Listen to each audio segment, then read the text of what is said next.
And I'll introduce myself. I'm Brian LaPasse, Chief of Program Services at OPSC. With me today, co-facilitating is Joshua Potter. He's an operations manager for program services in our office.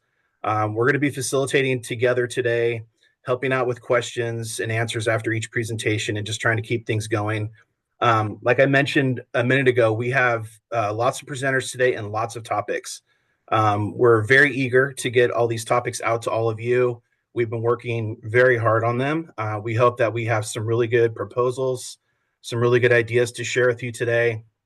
That said, we do anticipate on bringing these back more than one time. So it's not just going to be today's meeting. What we're really looking for today is to kind of kick off each of these topics and get discussion going. But we know that it's going to take 2-3 meetings at least to get these resolved. And so if you don't have a lot of feedback today, or if it's something you want to think about, we're going to be accepting comments for quite a while. For the next week or two, we would accept written comments. We'll turn those around and include them in our next item when we bring these topics back. For our presentations today, we're going to have I'm going to introduce you to the folks that are going to be presenting them. I don't know if we're going to get to all of them. We're going to try our best. If there's any topics that we don't get to, we'll carry it over to next Thursday's meeting on the 20th. But we're hoping to get through them all, so we're gonna try to go as quick as we can. But that said, we don't want to cut anything short. So kicking us off today is going to be Tracy Sharp, Operations Manager and Program Services. She's going to be presenting the items for interim housing and natural disasters assistance, and then also 5-year master plan. So she's going to be handling those. After that, we're going to have Nicholas Sutton. He's going to be presenting the small school district program introduction. We have Maria Faust. She's going to be doing energy efficiency supplemental grants. Danny Souza is going to be talking about supplemental grants for minimum essential facilities. And last but not least, we have Vanessa Rozwadowski.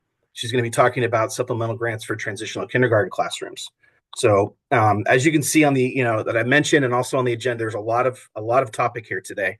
We're gonna do our best to get through them all, but we'll see how it goes. And again, if we don't get to anything today, we will be covering them next week on February 20th. The spirit of this meeting, I want to talk about a little bit. It's collaboration and partnership with all of you. These programs and these grants will be the very best that they can be if we get input from everyone. So we can't do it alone. Please participate as much as you can. And like I said, if it's not during the meeting today, send us information. You can email it to us. You can send us a letter, whatever you need to do, call us. But we're really interested to hear what your thoughts are on all these topics. It's going to be the best possible outcome for school children in California if we do that. And so our process, we take this very seriously, and it works.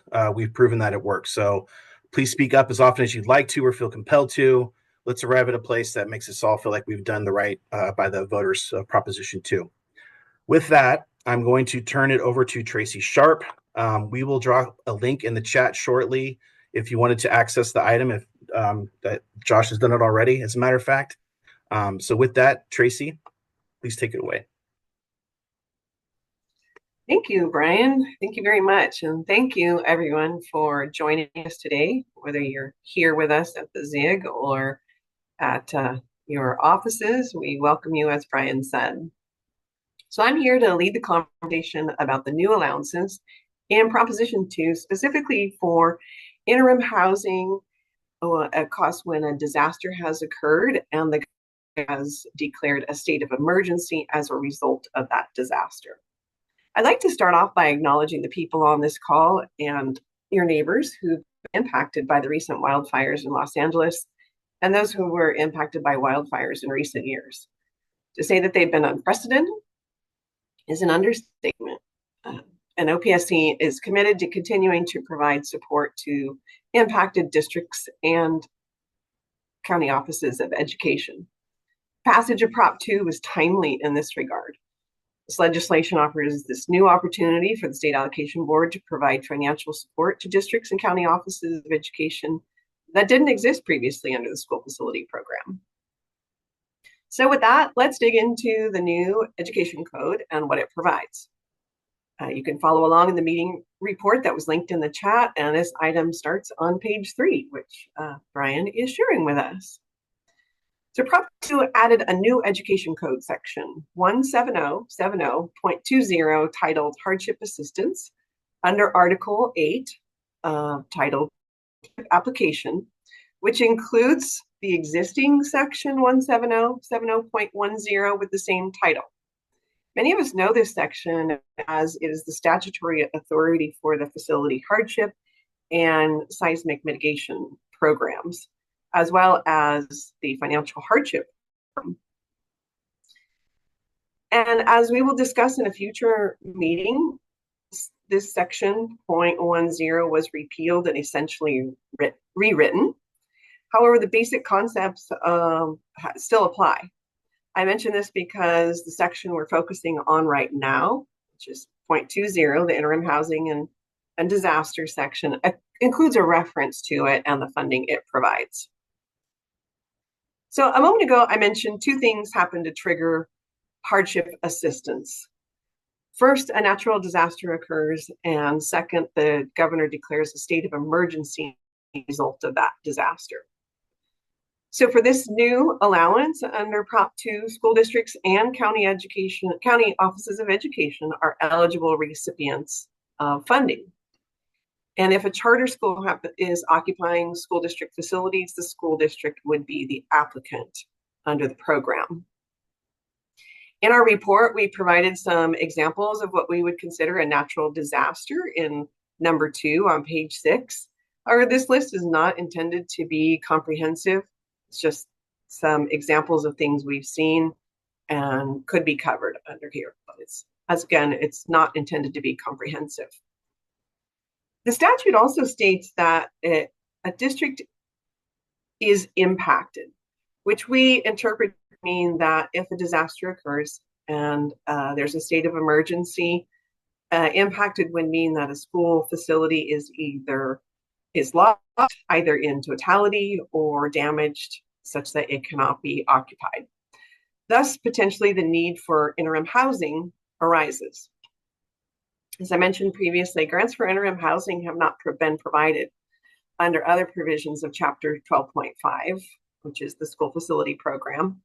Interim housing costs have been eligible expenditures under most programs, and this particular grant is new as of the passage of Prop 2. There is a current definition of interim housing in SFP regulations right now. However, it's limited to the situation where a district is modernizing classrooms. So we believe we would need to propose amendments to this regulatory definition to include natural disaster circumstances.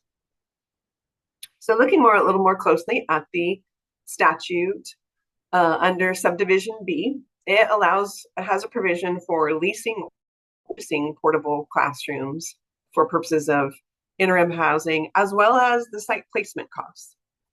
So initially, OPSC proposes that districts would be reimbursed for their actual costs. However, we also don't want to preclude districts who might not be able to front the costs. So we'd be willing to consider options for how to provide funding upfront.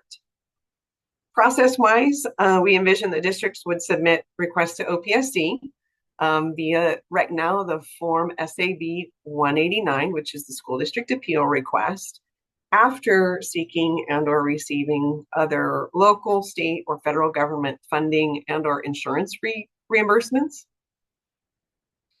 But should a district find that more immediate funding is needed, OPSC could process a request and place a special condition on the funding item to note that insurance or state or other sources of funding that become available could be adjusted at the time of audit. And when we receive requests, our goal would be to process them fairly quickly, potentially within about 60 days. So the fund source for interim housing is proposed to be new construction bond authority, whether facilities are replaced or repaired. Typically, this would mean that funding is provided on a 50-50 state and local share basis, with consideration for financial hardship approval and or adjustments resulting from the new sliding scale allowances that were part of Proposition 2 as well, and those were discussed and presented at the January 30th meeting. So if you want to refer back to that, there's information on the sliding scales there. Moving on to subdivision D. This section provides direction if the interim housing classroom facilities are purchased, that the classrooms would then be counted in the district's new construction capacity. You'd see make an adjustment to the district's new construction eligibility if they are purchased in lieu of leased. And if a district needed to keep a leased portable on the site for longer than 5 years, there's an existing allowance in SFP regulations for the board to consider an extension to the 5 years for up to 3 years. We will also be looking at this regulation to see if amendments are needed to clarify how that works for interim housing in a disaster response so that it's complete.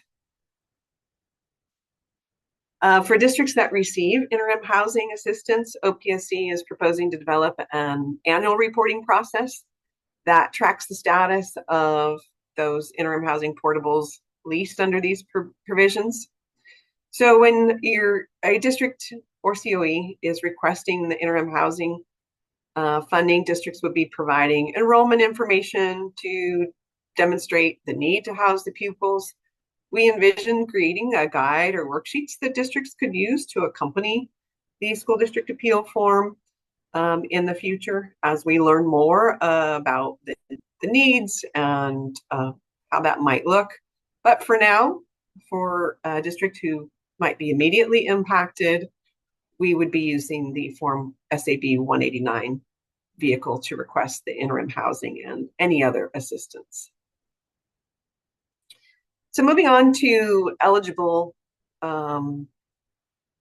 situations, since this provision is new and was signed into law on July 3rd, 2024, we're proposing that eligible project expenditures would be those that had a governor-declared state of emergency resulting from a natural disaster that was still open as of July 3rd, 2024.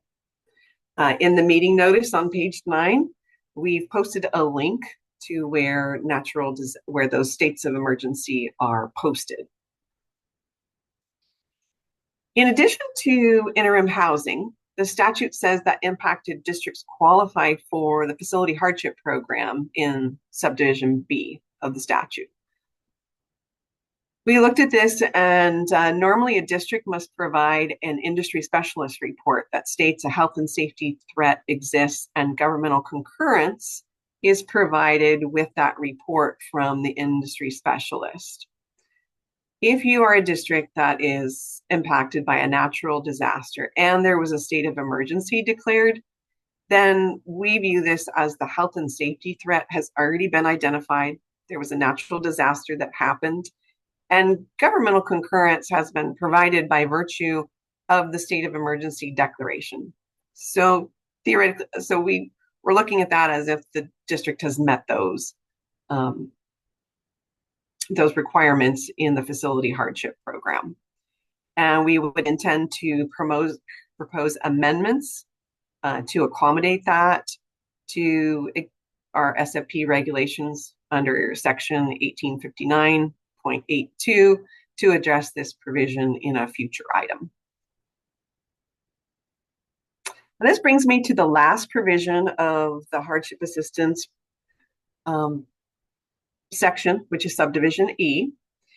And it essentially says that after other local, state, federal insurance, interim housing, and the facility hardship program have been exhausted and funding provided, essentially what need is left. So on this section where it's any other assistance, we invite stakeholders to share what they think would be appropriate and potentially not appropriate to fund under this portion of the statute that wouldn't have already been covered by the facility hardship program or the interim housing provisions. And with that, I'd like to turn it over to our moderators and ask if there's any items that Brian would like to add to highlight in the item and then also open it up for questions and comments from our participants. Thank you, Tracy. Yeah, if you have any comments or questions, please feel free to raise your hand or write something into the chat. I don't think Tracy mentioned it, but one thing I wanted to mention during this item is that it is a matching share amount. The funding that will be provided, we're proposing it'll be 50-50 cost. It comes from new construction. We also have financial hardship available. So if I missed that, I apologize, but I wanted to make sure and mention that one.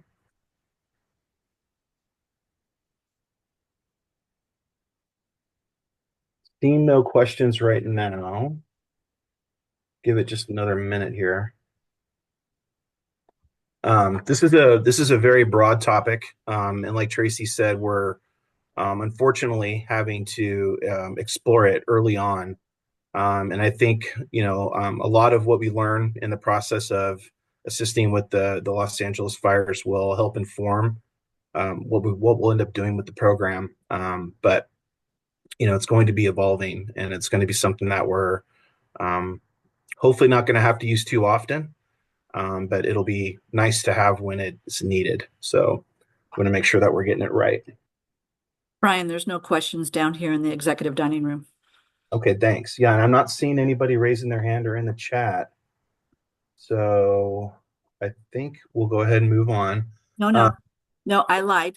Okay, Alana? Alana. Yes, good morning.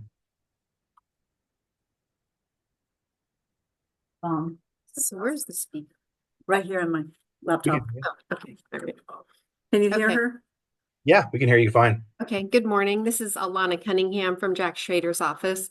I guess I have one comment regarding interim housing, and it would be helpful if there could be a discussion about the potential for districts to purchase the portables that were leased and be able to apply for those portables for funding. I know technically they're occupied because they were interim, but when they change to being purchased, it would be helpful for the district to participate through the SFP program to purchase those portables going forward. So there is an allowance in the statute to purchase them. They could be purchased up front. And I think if I'm understanding your question correctly, Alana, maybe you're thinking that a district might lease them for a little while and then decide whether or not they want to keep them and then purchase them after leasing them for a little while. Correct. And if I'm following the thread, then a district would ask for new construction eligibility to do so. Is that Correct. work? Okay. Correct. Because oftentimes to purchase a portable, it would take, a district would request funding for maybe 5 students. Whereas if they receive a reduction for, keeping the portables and the eligibility, they reduce their eligibility based on the capacity of the project, they would receive a reduction of 25. Okay. So the Yeah, reduction is I see greater. on that one. Yeah, we can definitely we'll take that under advisement, and we'll make sure to, I guess, kind of stretch out that topic at the next meeting. We'll put it in the subsequent item, and we'll make sure that we cover that very clearly. Thank you. Thank you. Really good point. Thanks.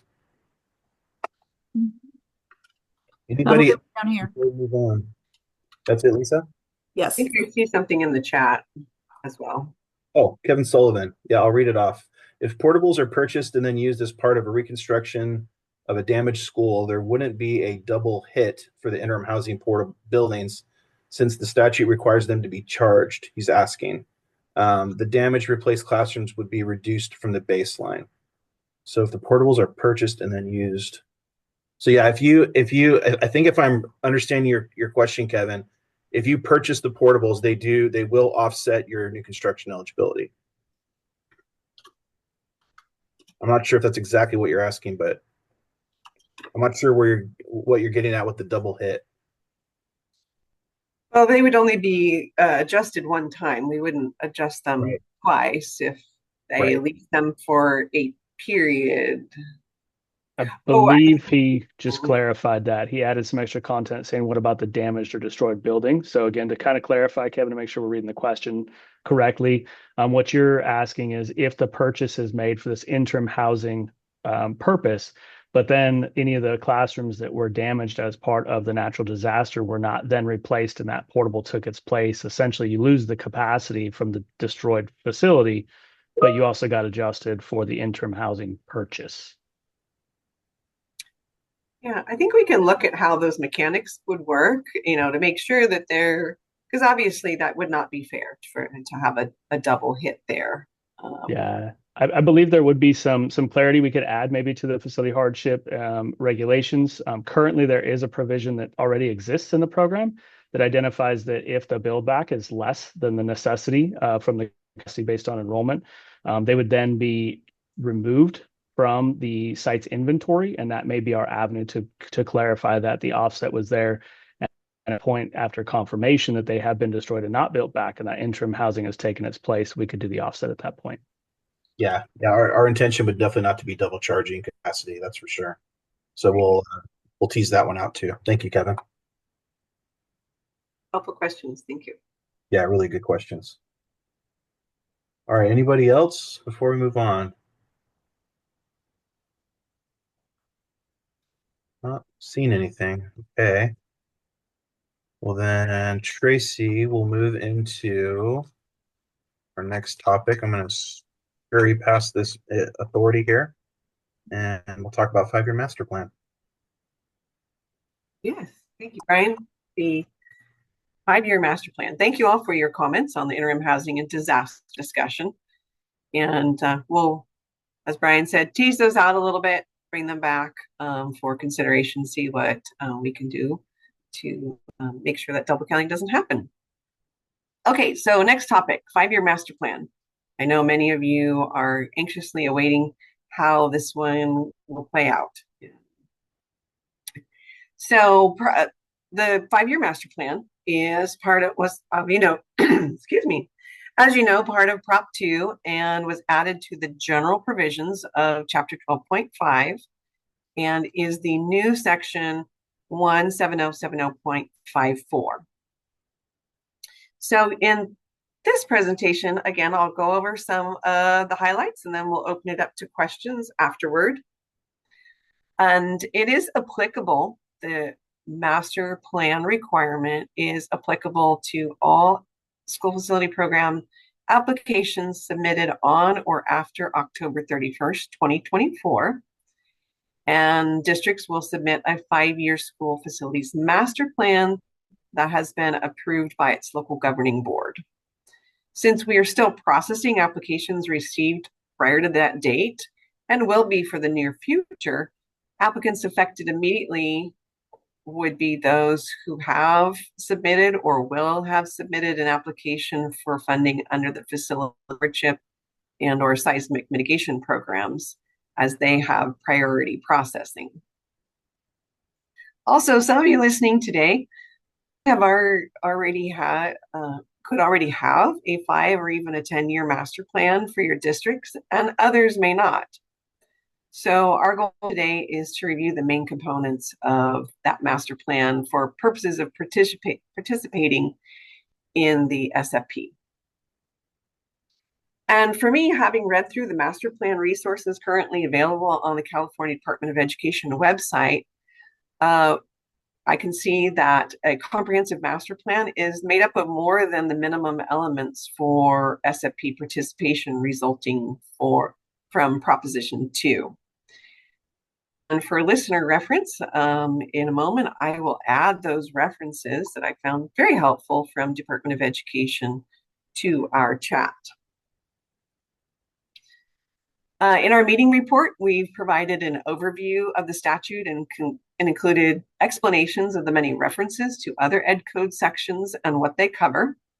And for starters, I'd like to touch on what SFP applicants must do now and in the future to meet this requirement until the proposed regulations are in effect based on the board's action, State Allocation Board's action taken on December 3rd, 2024.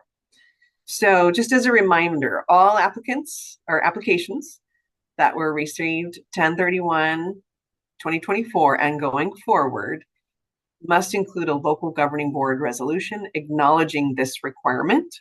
And we've got a link for proposed language on our website.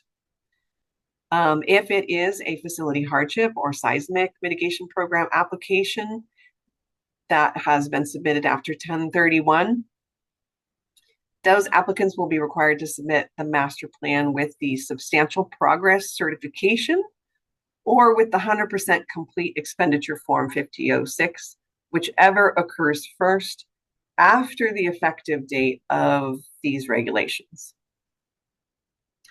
Then all other applicants that were received from 10/31/2024 through 12 months from the effective date of the regulations would submit their 5-year master plan at the time of processing. As you know, for current participants in the program, OPSC currently provides a notification of at least 90 days prior to the start of processing. So districts would have lead time to start preparing for this requirement to submit those plans when they get their notification. And then the last group are any applications for funding that come in 12 months after these regulations are in effect. So essentially, all new construction and modernization applications must be submitted concurrently with their 5-year master plan. The board, as I mentioned, the board adopted these timeframes at a December meeting. And to date, we have not received any public comment or concern on these timeframes. But if there is any concern, we are open to additional feedback and go on from there. So now that we've gone over the timing of when those 5-year master plans are to be submitted, let's start taking a look at the statute itself. For starters, subdivision A requires the plan must be valid for 5 years. We acknowledge that it takes time to develop a master plan, especially depending on the size of the district.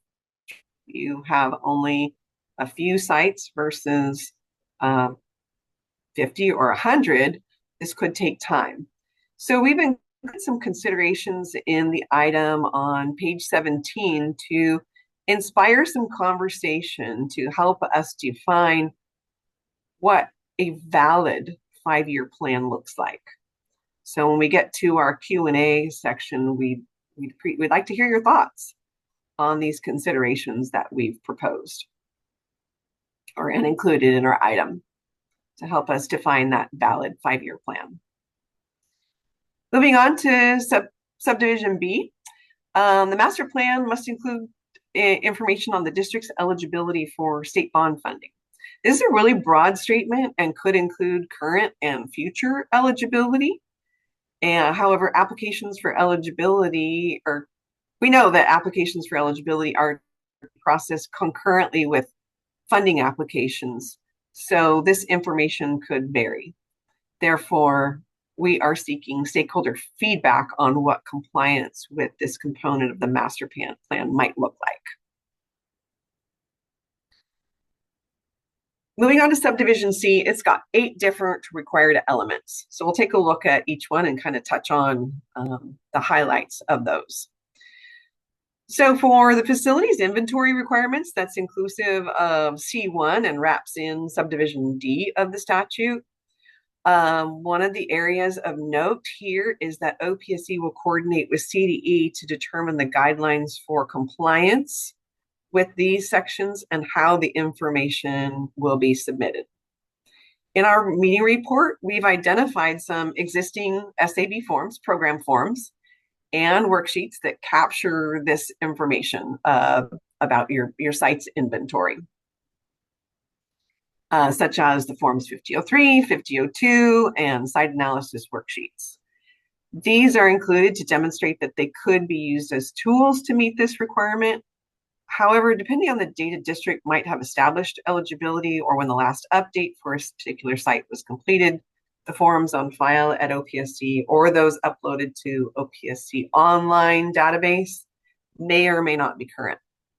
However, the statute requires them to be current when the master plan is submitted. The other thing I would add is, and so districts could use those forms. In addition, I'd like to note that if a district elected to use the existing forms, they would be submitted as part of the master plan. So it would technically not be fully processed as complete eligibility forms. They're separate and apart. So we're looking for your feedback for how to leverage existing requirements that we have and forms, and the new requirements to avoid duplication of efforts here. Another example of an existing form usage and new amendments resulting from Prop 2 is the requirement to submit an updated report of existing capacity that's in subdivision C2. C2 points to amendments to Ed Code section 17071.10, which is essentially the Form 5002, the existing capacity of the district. Historically, this has been only a one-time submittal at new construction establishment.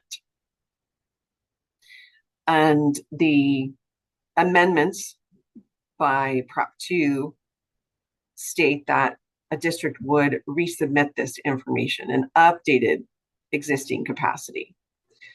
So let's pause on that for a moment. It's not OPSC's intent to use an updated 5002 to adjust a district's new construction eligibility. We find that as a district is preparing their updated 5002, if they see additional capacity that might not have been previously part of an SFP funded project, that this is an opportunity for a district to utilize the existing section on the funding application Form 5004 in section 14, where a district would normally report additional capacity that wasn't already captured in an SFP funded project via the submittal of a 5004. And so that information could be reported on there in addition to that new 5002 that's submitted in the facilities master plan. So moving on to C3, it speaks to the district reporting projected growth. OPSC proposes this requirement could be met with a narrative of how it will address projected growth, or possibly in some situations, a district may not be experiencing growth. It could be static or it could be declining. It could be presented as part of a new 5001 included with your master plan to show whether or not there is anticipated growth, other than the one that would be submitted for a new construction application as part of the 90-day notification process. A district's not required to submit a 5001 with the master plan, but it's an option that districts could use to represent their projected growth. Subdivisions C4 and C5 speak to a capital planning budget and funding sources for districts. We're seeking stakeholder feedback on options for compliance. We noted some examples in our report of when this information is currently requested, which is during the financial hardship application process. Again, we're demonstrating how that's done in one way currently and open to additional feedback from districts of how this requirement could be met. This similar situation is with subdivision C6, where districts must include the assessed value in the master plan. We acknowledge that this information might also be included in an updated 5004 during processing for purposes of determining the matching share sliding scale, which was part of our prior meeting discussion. So again, we want to avoid duplication, but it's an element of your master plan that you'll be including. And so if we get down to the last couple of requirements here for the master plan, subdivision C7 talks about the district's deferred maintenance plan. And there's an existing requirement in the SFP that districts certify to, and that is for a routine restricted maintenance account. And the master plan requires a publicly approved plan. So we proposed for this component, because that could be a lengthy document, that maybe a district could submit a URL link to the district's deferred maintenance plan to fulfill this requirement, URL link to like a board agenda where it was approved by the local governing board.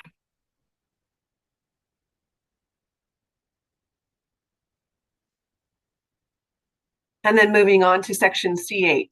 The statute states that district must submit a narrative describing how the master plan is consistent with the district's LCAP and is meeting the requirement to keep school facilities maintained in good repair. For reference, we've included links in the authority attachment to the full text of the Ed Code sections that were referenced.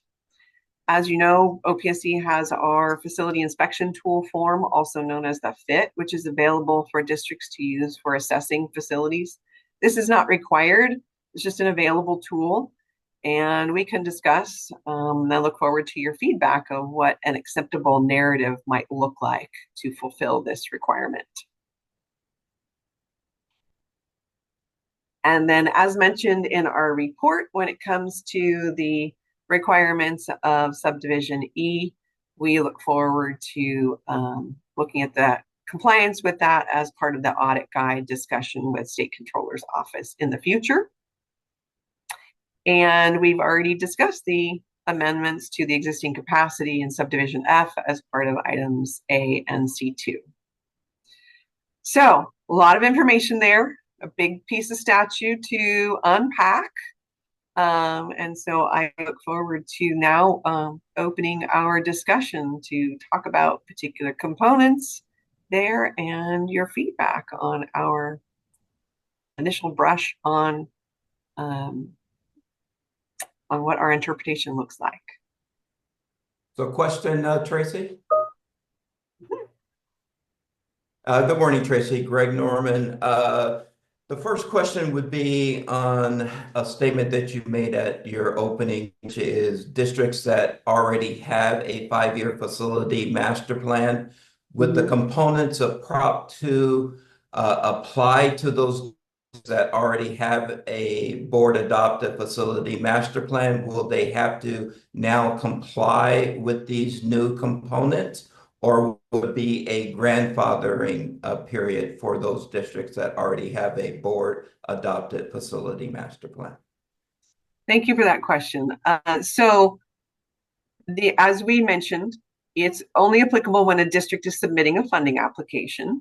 So yes, if a district already has one, another component of the statute, it says you're submitting a 5-year master plan or an updated plan.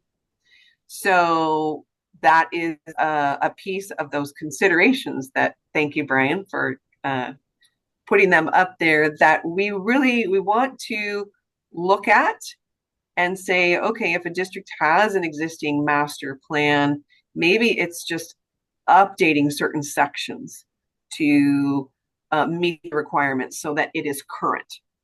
And that's one of the things that we're looking at, is that current and valid aspects of a 5-year plan when it's submitted. So could a district then just take specific components and say, okay, a couple of years in, what can I refresh to meet the requirements? And let's keep in mind, when it's refreshed, that updated information need to go back to the local governing board to make sure it's valid at the time that whatever your application or the district's application timing of submittal, whichever bucket it falls into, that it's valid at that time. Okay. One additional question, different topic. In reading through the proposed regs, will there be a stakeholder meeting that the CDE and the SCO will also conduct? Because the way I'm interpreting it is that there will be components of the facility master plan that will have to be in alignment to certain CDE and SCO requirements. So will they also be having stakeholder meetings? So yeah, that is thank you for pointing that out. There are two components there that are similar and different. One, the statute says OPSC will work with CDE to develop, what does that inventory look like? And also the master plan guides. What do they look like? And I got to remember to add those links to our chat. So there's that component that OPSC must work with CDE on those two elements. And then, yes, there is the second component of the statute at the very end, subdivision E, that says the SCO will be looking at this and will add to the audit guide that basically says they're going to confirm that the 5-year master plan, it met all the requirements. So we see that as a future, that component as a future separate meeting that OPSC, SCO would be a part of to talk about what those updates to the audit guide would look like in the future. Great, thank you. Thank you for those questions, Greg. Yes, and I have the considerations highlighted on the screen right now. These particularly are questions that we wanted to get some input on if you have any thoughts.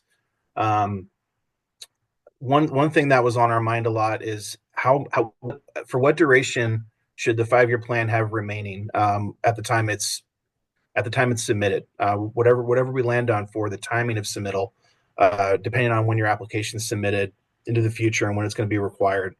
How much of that 5-year plan should be remaining and what would be acceptable?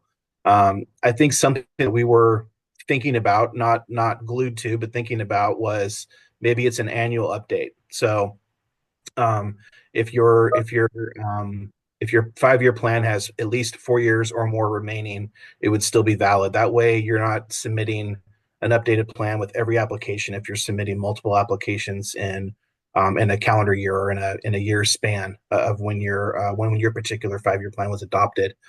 And then also how exactly would it work if there's a plan that's a longer than a 5-year plan? And I think our thoughts on that, a 5-year plan, a 10-year plan, a 20-year plan, those are all really different things. The scope is much different. The considerations are much different. And so we wanted to get some input on what you all thought about that. We're developing ideas and we'll clarify them, I think, at future meetings, but I want to try to get some input on that, on what you all think about those ideas. And then we have several questions in the chat that we're going to start addressing now as well. Yeah, we got a question at the top. I see Jamie King Eisman has asked for each building on the site currently used for instructional purposes, the year it was constructed, the building square footage, and the year it was last modernized. The question is, what constitutes modernized? Obviously, again, open to the feedback. That's the purpose of these meetings. As of now, kind of OPSC's interpretation to that is, because it specifically says last modernized, this would not be necessarily tied to just exclusively funding. More so, the most recent DSA approval to any scope of work that was conducted to that facility. And that would constitute the last modernized for that statutory requirement. Thanks, Josh. I just had a follow up to that. This is Jamie. Hi, from King. Yeah. Thanks. I think we've just been kind of going around and obviously, a DSA approval for a roof replacement or an HVAC on a building. I mean, I guess part of my question is what the reason for the collection of that information, because just because you put a roof on the building doesn't necessarily mean that the interiors of those classrooms have been modernized, right? So there's kind of like a little M and then a big M, and just kind of what is the reasoning behind that request and what will be that information be used for? To be honest, as we go through this discussion right now, we're kind of looking for a little bit of that interaction of what would be the idea behind those dates. What's the information needed to be required? The statute does specifically say the last modernized, and again, to our interpretation, modernized because sometimes projects are done locally. But because this is not necessarily tied directly to funding, modernized would be anything that would be that DSA approved work. Keep in mind the idea of this facilities master plan and the collection of the data is not used for the offset of the funding. It's this data collection, and based on some other discussions and some feedback we've already had around the topic, it's an idea to plan for the district of what work needs to be done. So when we are looking at when did we most recently do this roofing upgrade to this building, we know where that's at. So we can look at what else is needed to be done to this facility. And maybe that's where my modernization funding can come into. So again, open to that. Hopefully that kind of answers the question. We are kind of looking for this as we delve through the topics and discuss these things. But that was the initial kind of concept idea proposal from OPSC regarding what is that modernization definition. And based on other aspects we have in regulations and program requirements, it would be that last DSA date for the scope of work that was done. Thanks, Does Josh. that kind of answer it? Yeah, it does. I think what might be helpful then is because these are going to be public documents, right, for the district, and their community is going to see it. And I think it would be important then to maybe just include a description of what the last modernized was, right? Like, was it just a roof or was it something more comprehensive? But that is helpful. Thanks. Works. Thank you. I do know you also had a follow-up in there. And so just to make sure we're getting that captured in this format, the follow-up to it was whether the school has a cafeteria, multi-purpose room, a library, and or a gymnasium. Suggestion of an analysis of the ancillary facilities. Also include whether they meet the minimum requirements for size. A school may have an MP room, but it could be significantly undersized. Based on the language included in the statute guidance for the facilities master plan, it does not require that analysis. And without stealing thunder of another topic that we'll get into for maybe how those come into play from a funding perspective, again, I would suggest that districts should be analyzing that while they're doing these facility master plans, looking at that scope of work and include that data in the report if you would like, but it's not necessary to be included based on the submittal requirements. Thanks, Josh. Yeah, again, I appreciate that. I just think it's important to look. There's so many undersized ancillary facilities out there. I know you're going to talk about MEF, but again, I would suggest that, that be included. I know it's not required under the prop, but for anyone listening, or as we discuss this, as a group, to include that. Yes, the site might have a multi-purpose room, but it could be in a double wide portable, and significantly undersized for the campus. So thanks. I look forward to the discussion of MEF. Thank you, Jamie. All right, next question is from April. Level of specificity in deferred maintenance plans can vary by district, which I would definitely agree on. Will there be any guidance or templates provided on how specific this plan needs to be? We can look into that, but as you point out, April, there is a lot of variance when it comes to these types of plans for many, many reasons, as I'm sure all of you know. Because of that, I don't think we want to get too specific on what we would require. We might be able to assist you in constructing a plan or suggesting what you might have, what we've seen or what you might put in there. I think mostly for us, though, we just want to make sure that there's one in place. I think that's the primary concern that we would have, is that there's a deferred maintenance plan in place. Moving down to Scott Hansen, would a financial hardship district that received an advance apportionment for design for a modernization project prior to October 31st, 2024 be subject to the 5-year master plan requirement if the conversion to full funding occurs after October 31st, 2024? I think, Josh, are you going to handle that one? Yeah, I can go ahead and take that one. The initial, again, this is open for discussion, idea from OPSC is because that full funding conversion is considered still a separate app. We do have some design apps that don't actually ever convert. Maybe they change their plans, they don't move forward with it. That app would then have a receive date that would coincide with Proposition 2 requirements of being on or after October 31st of 2024, and therefore would still require that facilities master plan. As long as it came in after, or if it did. Correct. Yeah. All right, Ulysses asks, is there a required format for the master plan to be submitted, book or website? At this time, we don't have a set format. You can always send it to us. You can always email it or send it in. We're considering looking at URLs for some of the aspects of it, or maybe the whole thing. That's one of the things that we wanted to ask you, what you all thought. We want to be able to make it as easy as possible, but we just want to make sure that we're getting what we need to meet the statutory requirements. That's really what it boils down to for us. And then another question from Blaine. Feedback for the Brian. Got that one? Okay. Yeah. So basically, it says please consider including regional occupation program contingencies. ROPs do not have LCAPs. In some cases, they're leased for, in some cases, lease their sites from other districts and would rely heavily on narrative options. For example, when discussing potential growth, it would be great for JPA ROPs to automatically be eligible for financial hardship as they have no bonding authority. Okay, so a couple of things going on there. First, and thank you, Blaine, for the question. We've had a little correspondence leading up to this. Typically, JPA are under the SFP are eligible applicants for the CTE-FP program, the Career Technical Education Facilities Program, and they are allowed to apply for modernization projects. So in considering how the statute reads, we do not see that a JPA applying solely for CTEFP funds would be subject to the 5-year master plan requirements.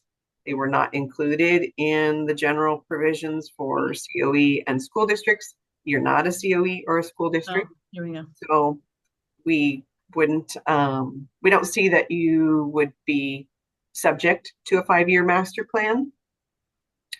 And the other thing that I would mention that under the CTE program, an option for financial hardship is in the statute itself is not there. It's there's a loan program that is offered, so to school districts and to JPA applicants. That statute expressly allows, like I say, a loan, and the financial hardship program doesn't apply to it for that to that program. And if there's something else that my colleagues or Blaine, you would like to clarify?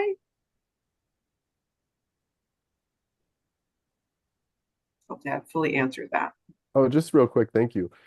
So then does this, I've read about the CTFP program, but how does that relate to Prop 2 funding? Because I do know that the CTE facilities are in Prop 2 as well. Yeah. So there's a specific carve out in Prop 2 that basically funds the Career Technical Education Facilities Program. That program was originally written into statute as part of Prop 1D back in 2006.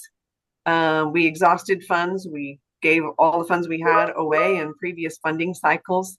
And now at a future meeting, we'll be talking about implementation of and starting up filing rounds for the 600 million that was put into Prop 2 specifically for the CTE program. So that would be coming in the future. Excellent. Thank you very much. Yeah. Thank you for that question, Blaine. I see those hands raised. We're going to get to them, I promise. I'm just trying to get through these chat questions. Next one is April again. She says, what will the process of intake, review, and approval of a facilities master plan be? Will the plan be evaluated at application intake before an application receive letter is provided? Or do you need to get a prior approval? It will be part of our intake review eventually when we get to the point where they are condition of application right when they come in. And what we'll basically do is what we do with a normal application. We'll do kind of a doc check type of review to make sure that all the components are present. If there are nuances that we need to work on, like some of the documents don't quite have the exact information we need, we would handle that kind of during processing instead. We would make sure that everything's in place and all the components are there, but the deep analysis of each document will be conducted later, not right at intake. So the answer is it's a yes, but it's kind of a middle ground there. We're just going to make sure that it has all the components like we would with a normal application. Jeremy's question, how does OPSC determine that a plan is 5-year? What if the plan does not specify length to completion? Many school districts prepare plans of long-term needs that are well beyond the funding available in the next 5 years. Excellent question. And this is kind of what I was trying to get at a minute ago. We're looking for input on that. And I think, like I said, I think what might be a reasonable approach is having at least 4 years left on your plan. I think one question that we're not sure about, and we want to get input from all of you, is exactly what Jeremy's pointing out. You might have a 10-year plan or a 20-year plan. And the statutes do require a 5-year plan. And so we think that we will be held to that standard, but we wanted to get input on what all you all think about that. We just have to be careful that we're fulfilling whatever the statutes require. And I think, Brian, that speaks to the point about it being current and valid when it's submitted, as far as even if it's a long-term plan, the various components of that plan need to be within this. And we're, as you said, we're going to define it, that 5-year period that's surrounding the submittal date of that application and how it fits with the timing, and the effective date of the regs. So we'll be talking more about what that looks like. Brian and Tracy, this is Jeremy from Santa Ana Unified. I want to thank you both for answering that. I think what a lot of districts may be up against is we may have, in our case in Santa Ana, we have a brand new master plan. It's the dust hasn't settled yet. It was just approved by our board in 2024. But that plan it proposes projects that could be over a 10 or 15 or even 20-year horizon.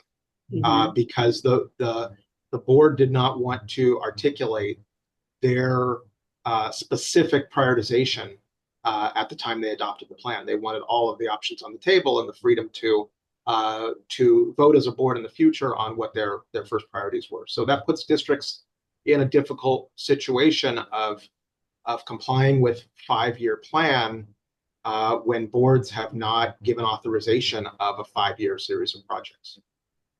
Yeah, no, definitely. That makes a lot of sense. Maybe you could, if you don't mind, Jeremy, maybe you could send us some more information about that, and we'll make sure that that's one of the points that we really focus on at our next meeting.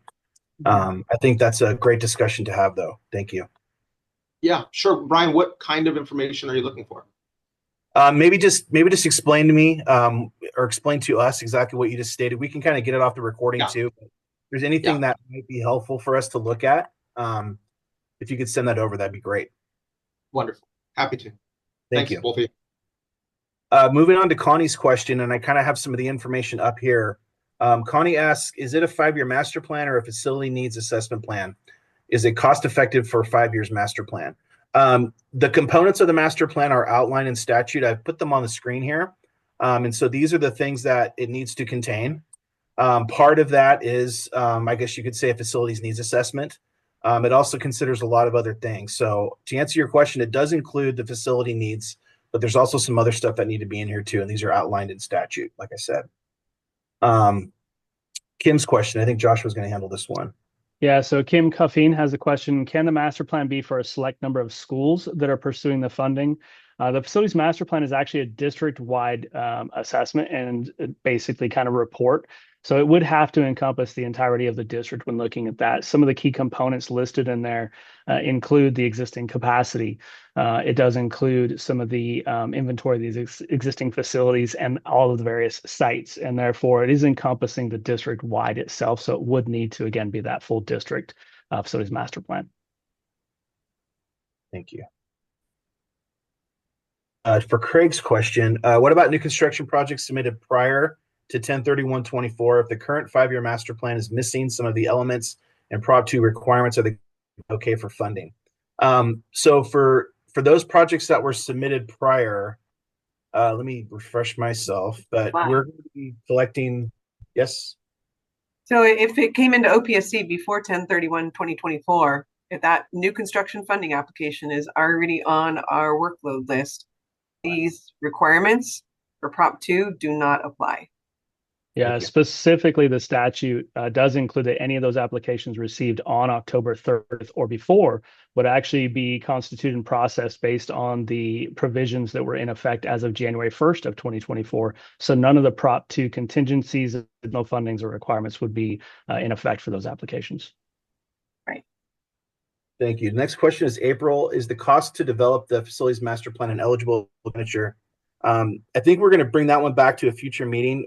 We think it might be an operational cost, something that the district would be doing anyways, but we'll discuss that one back. We have that noted.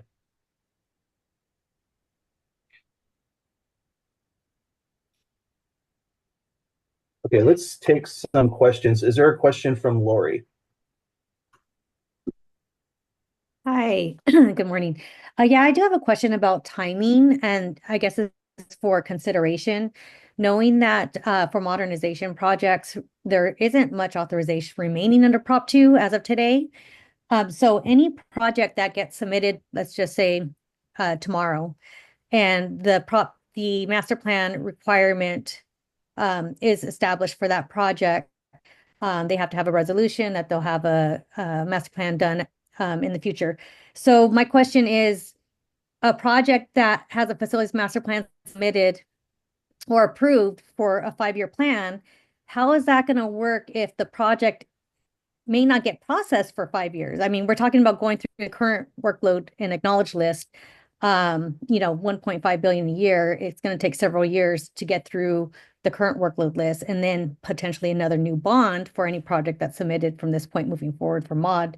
So it could be 5 years before the application even comes up for processing. So my question is, during a 15-day letter or 90-day notification for that application submitted tomorrow, is the district going to have to update their facility master plan if the 5 years lapse by the time the application gets picked up for processing?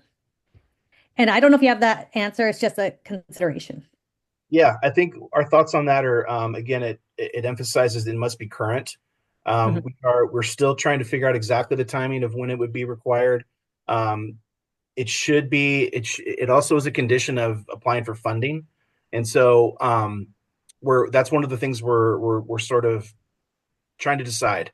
Would it be due right at submittal? Would it be due as part of the 90-day notification when we're processing? Would it need to be updated? Those are some of the things we want to get input from you all on. What you think would be best. Okay, yeah, I think the timing is what is a little difficult, given the bond authority that's remaining today for mod projects. I did see a comment from Yuri on small school districts. We do have several small school districts that are our clients, and they're constantly asking us about this new FMP update. And I have to agree with Yuri. If there's any way that OPSC and CDE can establish some really specific guidelines and templates that could be used for small school districts. Small school districts are not going to be able to hire an architect to go out and create a master plan. Even if they have 1 or 2 sites, it's still a cumbersome process for them. And so any type of template or where they can do themselves, or they can have a funding consultant help them, would be greatly appreciated. And then my last comment was the facility master plan building inventory that's going to be required. Is that information going to impact or affect modernization eligibility and the 5003 forms? Because there's going to be a lapse in information, because your 5003 form isn't going to get reviewed or processed until the application comes up for review. And so the information in the facility master plan building inventory may not match up with what's on the 5003 form. So I'm kind of curious how that is going to get reviewed or processed, only because as a funding consultant, we are providing grant estimates to the client. And if there's information in the FMP building inventory that may affect the 5003, we may not know about it for several years until that 5003 gets processed. So I'm just curious if there's going to be some correlation between the two. Well, we're gonna continue with the process we have for reporting classrooms. So the snapshots still remain in place. Got it. You should be using section 14 of the 5004 for reporting new classrooms in your district, just like you would if, at any time really when you're coming in. And we don't adjust the snapshot of facilities at a site after modernization eligibility is established. So so I guess what I'm saying is it really doesn't affect that. We're collecting that information as part of the master plan. That's one tool you could use to summarize that information. But we're pointing out that there's already a mechanism in place for reporting classrooms, and we're going to continue to use that. So I hope that answers your question. I'm not quite sure what you're getting at with the 5003, but we don't intend on altering snapshots or anything like that. That's super helpful. Thank you so much. Yeah. I would just add in my portion of the presentation when I talked about those, we're looking at maybe there's a way districts can use those existing forms to help leverage and not reinvent the wheel. While, as Brian said, there are two different requirements. One for specifically updating your eligibility for this individual 5004 that's coming in, and the other one is meeting the requirements, statutory requirements of this new master plan. So while they can sort of overlap a little bit or work together, they are two separate things, two separate processes, and Okay. that work together, but yet have their individual. No, that's super helpful for us because then, we know that we can continue our review of eligibility for our clients, and that knowing that this isn't necessarily going to affect the current process that exists. Great. Thank you so much. Thank you. Is there a question down in the conference room? Yes, several. Fire away. Hello, this is Alana Cunningham again. I just have a question regarding the beginning inventory. And I'll just give you an example. So for example, on the 5002, a district may have 200 classrooms, but 25 were excluded due to the portable permanent ratio. So on paper, they would have 175 classrooms because those 25 are considered inadequate due to the portable permanent ratio. So my thought would be that for districts who, started out in the program early on, they could use their 5002 as the starting point for their capacity and exclude those 25 portables because technically they aren't there because they're considered inadequate housing, and then just add all of the projects that have been constructed since the 5002 was submitted. So I guess my question is, would OPSC require the district to start at 200, or would they start at 175 and exclude those 25 portables that were considered inadequate? Yeah, Josh. Yeah, I would say that pursuant even to the form instructions, those 200 would still be captured on there. The calculation for the eligibility baseline starting point would not capture those excluded portables, but they're still reported as 200. For the purposes of this inventory and the starting point, it would still be 200, absent the consideration of those excluded portables. That is just for leveraging the eligibility calculation that results from it. Right. Even though the goal of the district is to either get rid of those 25 portables or replace them with permanent.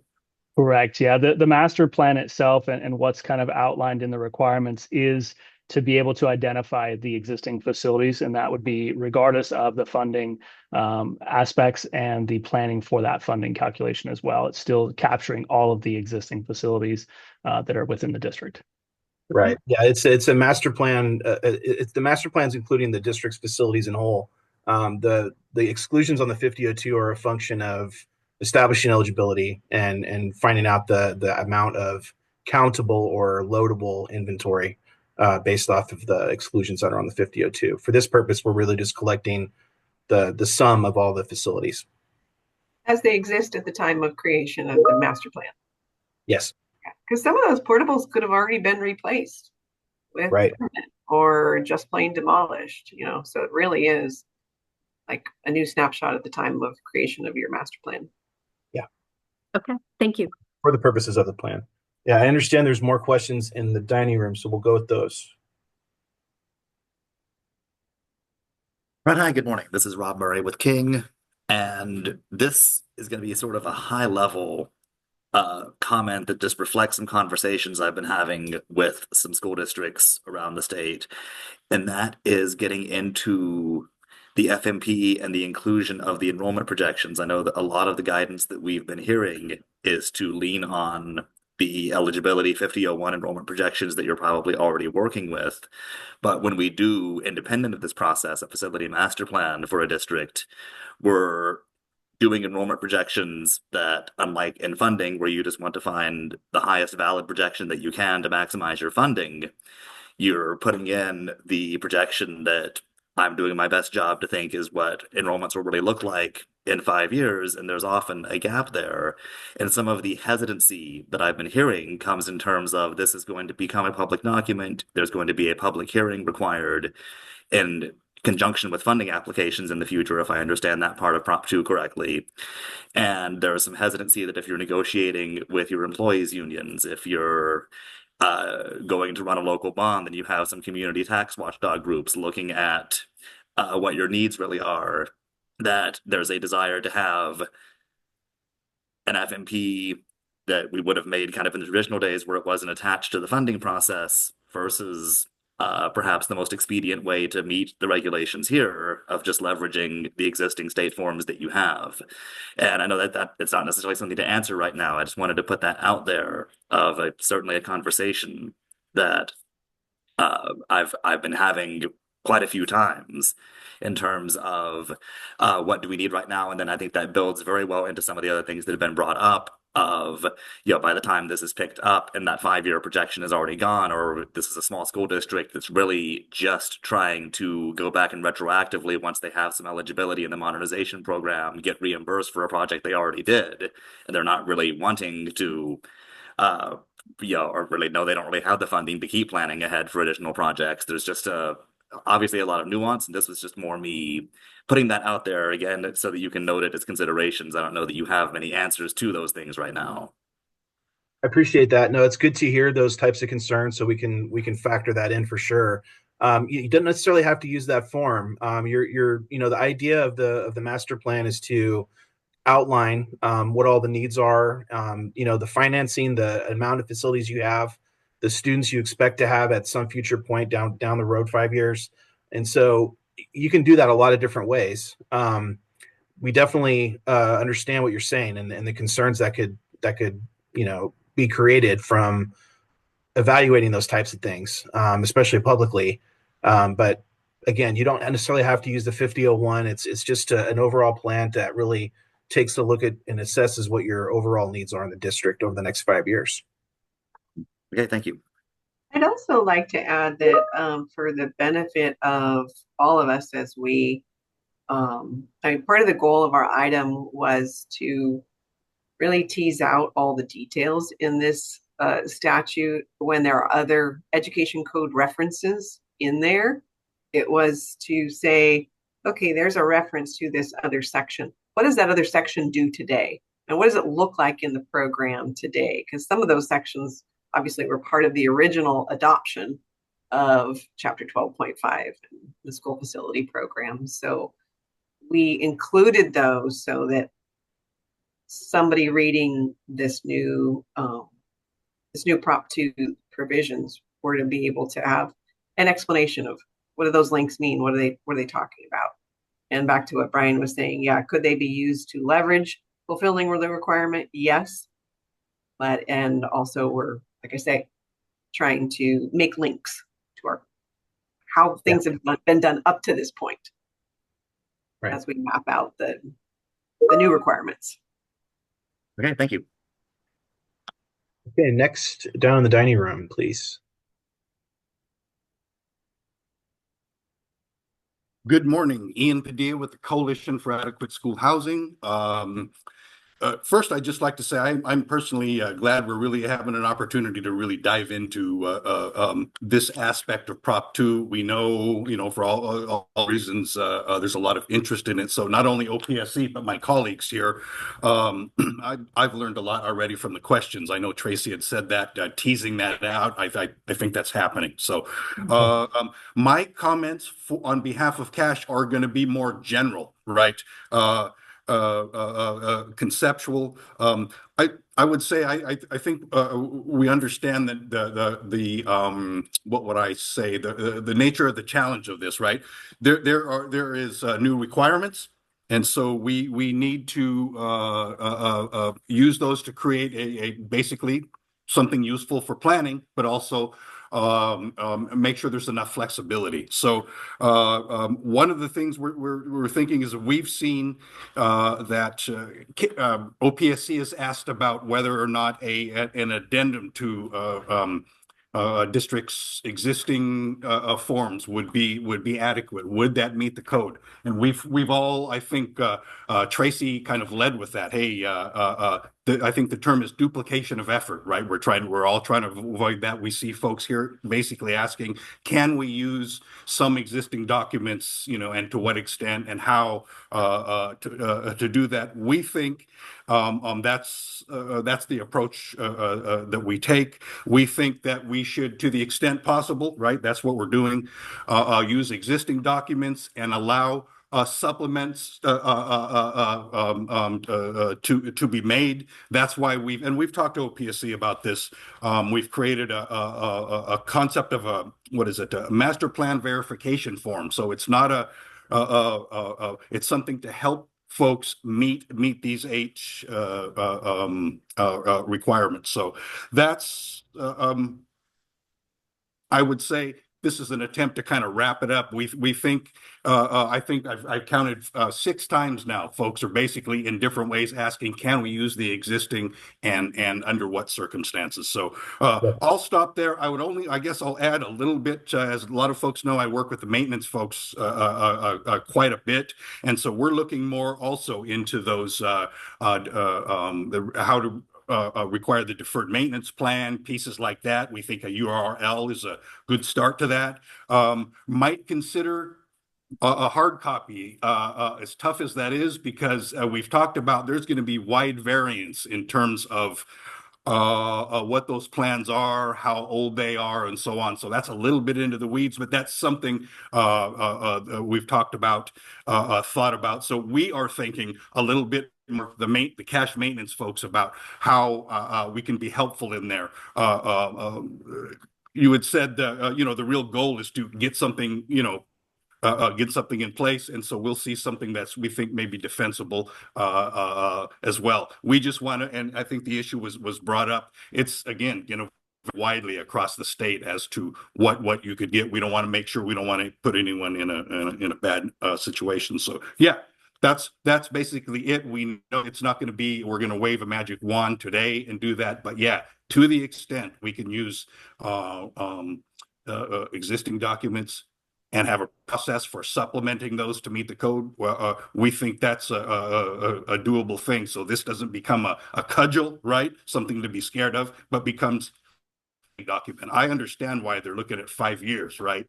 And I think that's another excellent discussion, this 20-year, 10-year, 5-year piece. I've been hearing a lot about that as well. A lot of what Jeremy said as well. So thank you very much. We will look forward to continuing to participate. And glad to be into the details of this finally. Thank you. Thank you, Ian. Yeah, we share your goals. We want to facilitate that as well. And it kind of goes to, we're going to get to Yuri's question here in a few minutes, but we want to provide as much assistance as we can and facilitate this process the best that we can.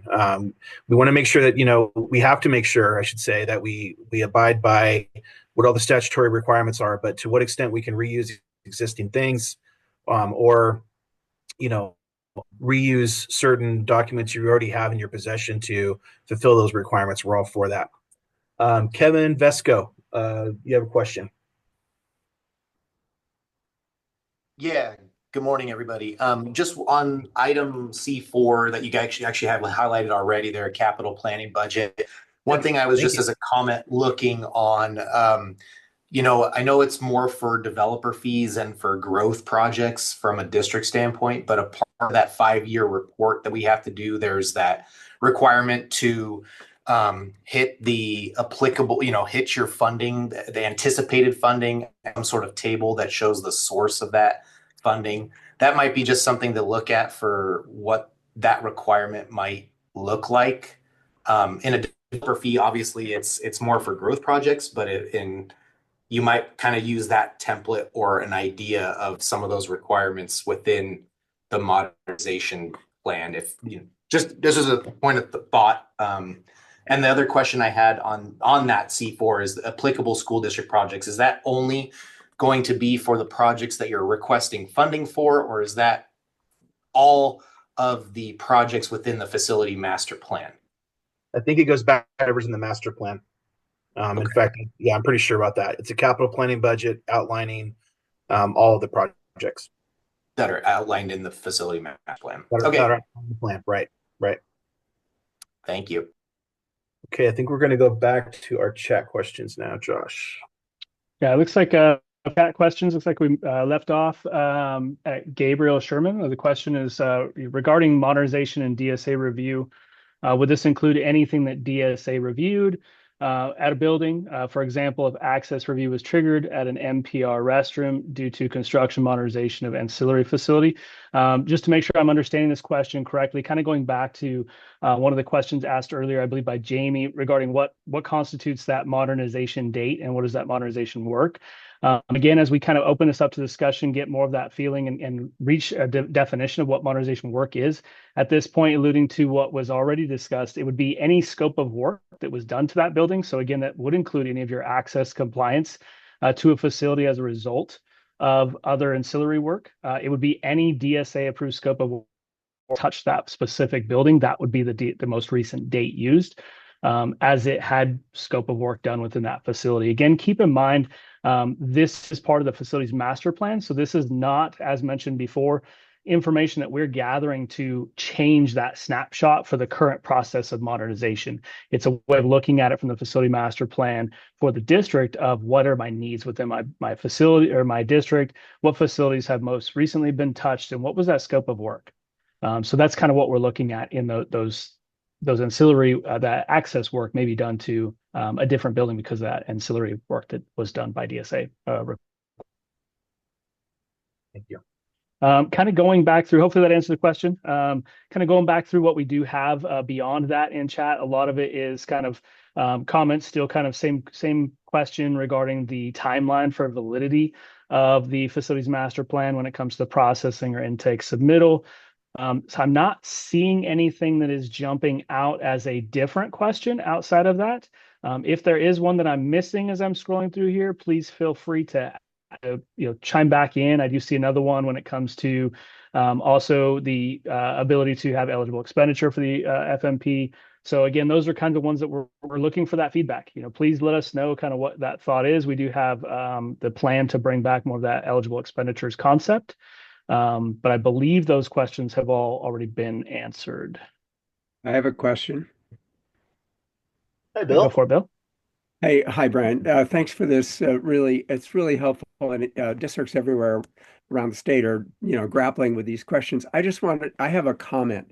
Most of the districts that I work with do facilities master plans related to identifying needs and developing their local funding and to essentially be a part of how do we justify what we need from our local voters and put a bond on the ballot. I mean, that's 9 times out of 10 in the districts I work with in the Bay Area.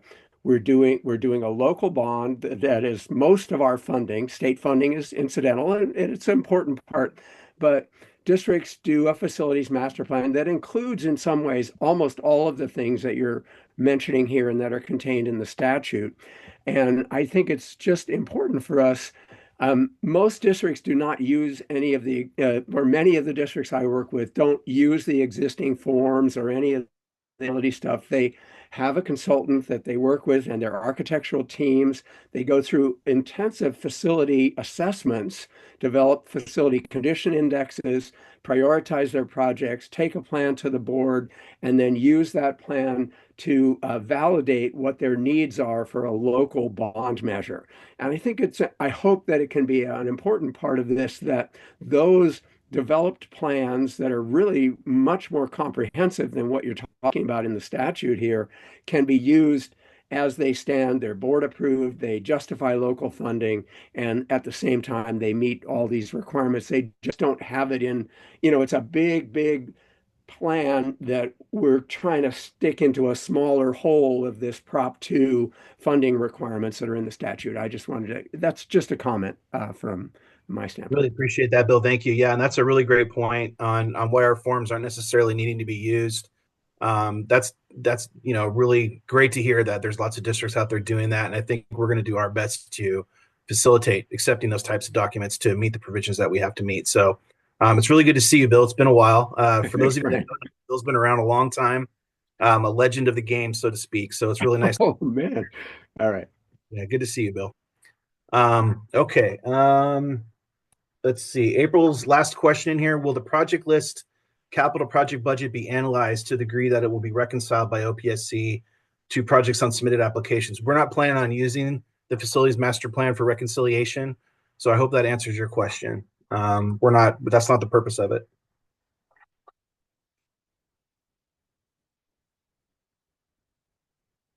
Janet's question.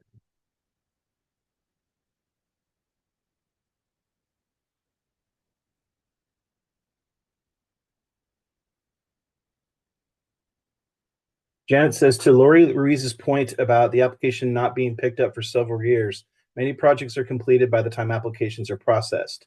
Can that be considered? Can that be considered when requiring an updated master plan? Does the plan have to be updated if the project was originally included and is now complete and the district is seeking reimbursement? I think the answer to this, and I'm going to kind of go out on a limb a little bit here, but I think we're looking forward. And so, if a project is being reimbursed, I think we're still, asking for a current plan that looks forward in your district, and what's going to be happening over the next 5 years after it's submitted. Can I add to that, Brian? Yes, please. Okay, so when it comes to reimbursements, and this is back to that timing aspect of when does OPSC receive your funding application? That receive date is going to kind of trigger when you're going to be submitting and when we're going to be looking at your complete 5-year master plan. So when it comes to modernization, as we know, that submittal date of a 5004 is because reimbursements are allowed. There's a timing choice there by the district as well that's going to come into play. And so there are a number of factors to think about as you're submitting it and what day that 5-year master plan would be actually submitted. So that, like I say, that will come into play if we look at what day you're submitting it and how it will be incorporated, and that idea of being current or valid overall. Yeah, really good point. Thank you. Okay, and I think this will maybe be the last question on this topic, and then we're going to take a brief break, about a 3 to 5 minute break. Yuri's last question is, will OPSC be performing any form or review other than simply confirming that the requirement has been met? If so, what type of review will be conducted? We're going to be making sure that all the components that are required in statute are present. The particulars of them, we're not really going to get into. It's the district's plan. We're just making sure that all the components have been submitted and are satisfactory for meeting the requirements that are outlined in statute. Okay. Again, if you have additional thoughts on this or comments, please send them to us. Thank you very much for the robust discussion. Really happy with the amount of comments and questions we got. So thank you so much. I can tell everybody has this on their mind. So do we quite a bit. It's going to be really fun to see how this develops going forward. So again, thank you very much. Our next topic is going to be on small school district program, but we're going to take just a brief 3 to 5 minute break. Let's call it 4 minutes. So we'll see you back at 10:34.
All right, welcome back. Thank you again for the brief pause. With that, I'm going to turn the floor over to Nicholas Sutton. He's going to be presenting amendments to the school facility program for the creation of small size school district program. Really looking forward to this one. Thanks, Nick. All right, thank you, Brian.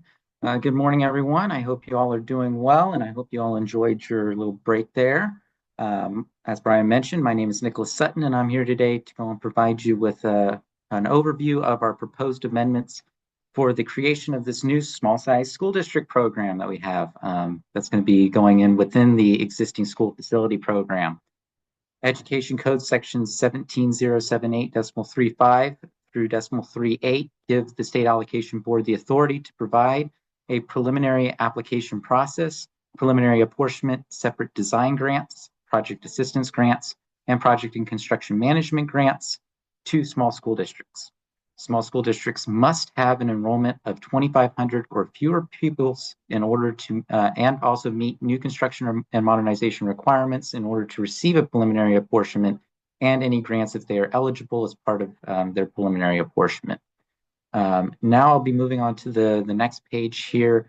And right there in the middle paragraph, there is our big point here, right? It's going to be the last sentence where it says the State Allocation Board at its January 22nd, 2025 meeting did set aside the 10% of new construction and modernization bond authority for the small school district program.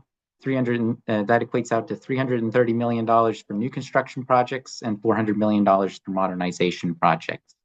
Now I'm going to move on to the bottom of stamp page 28. Here's going to be question number 3. And this provides us with an overview of the proposed process for a small school district seeking a preliminary apportionment. It does actually bleed on as well into the next page, but this is going to be our brief overview. So first, a small school district will go and submit an application for preliminary apportionment along with any necessary eligibility forms for new construction or modernization.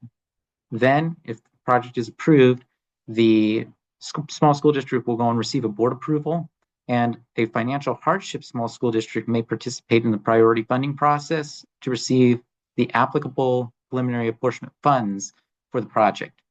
Concurrently, or subsequent to the preliminary apportionment, a small school district will then work with their teams to design the project and obtain any and all required approvals and documents for the project's final apportionment. Districts will have up to 4 years with the possibility of a single 1-year extension subject to the State Allocation Board's approval to submit their project's application for final apportionment. Small school districts will need to submit an annual report to our office until the preliminary apportionment is converted over into a final apportionment. The annual report will be a narrative that will detail the progress that is being made towards designing the project and obtaining those required approvals and documents for the project's final apportionment.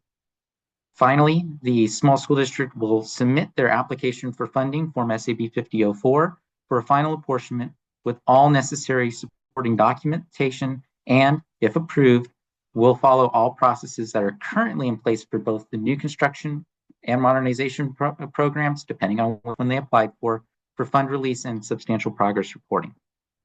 Now I'm going to move on to the top of page 31 here. It's going to be question number 9. This goes over our eligibility requirements. I'm going to give a brief overview on that.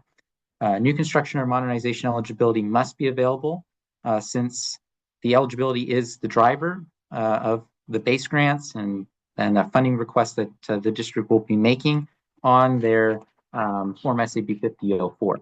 So to determine the available eligibility, the district will go and utilize either the enrollment certification projection Form SAB 5001 to update construction eligibility if they're going with a new construction project, or they'll use the eligibility determination Form SAB 5003 to update their site-specific eligibility for modernization if they go with a modernization project.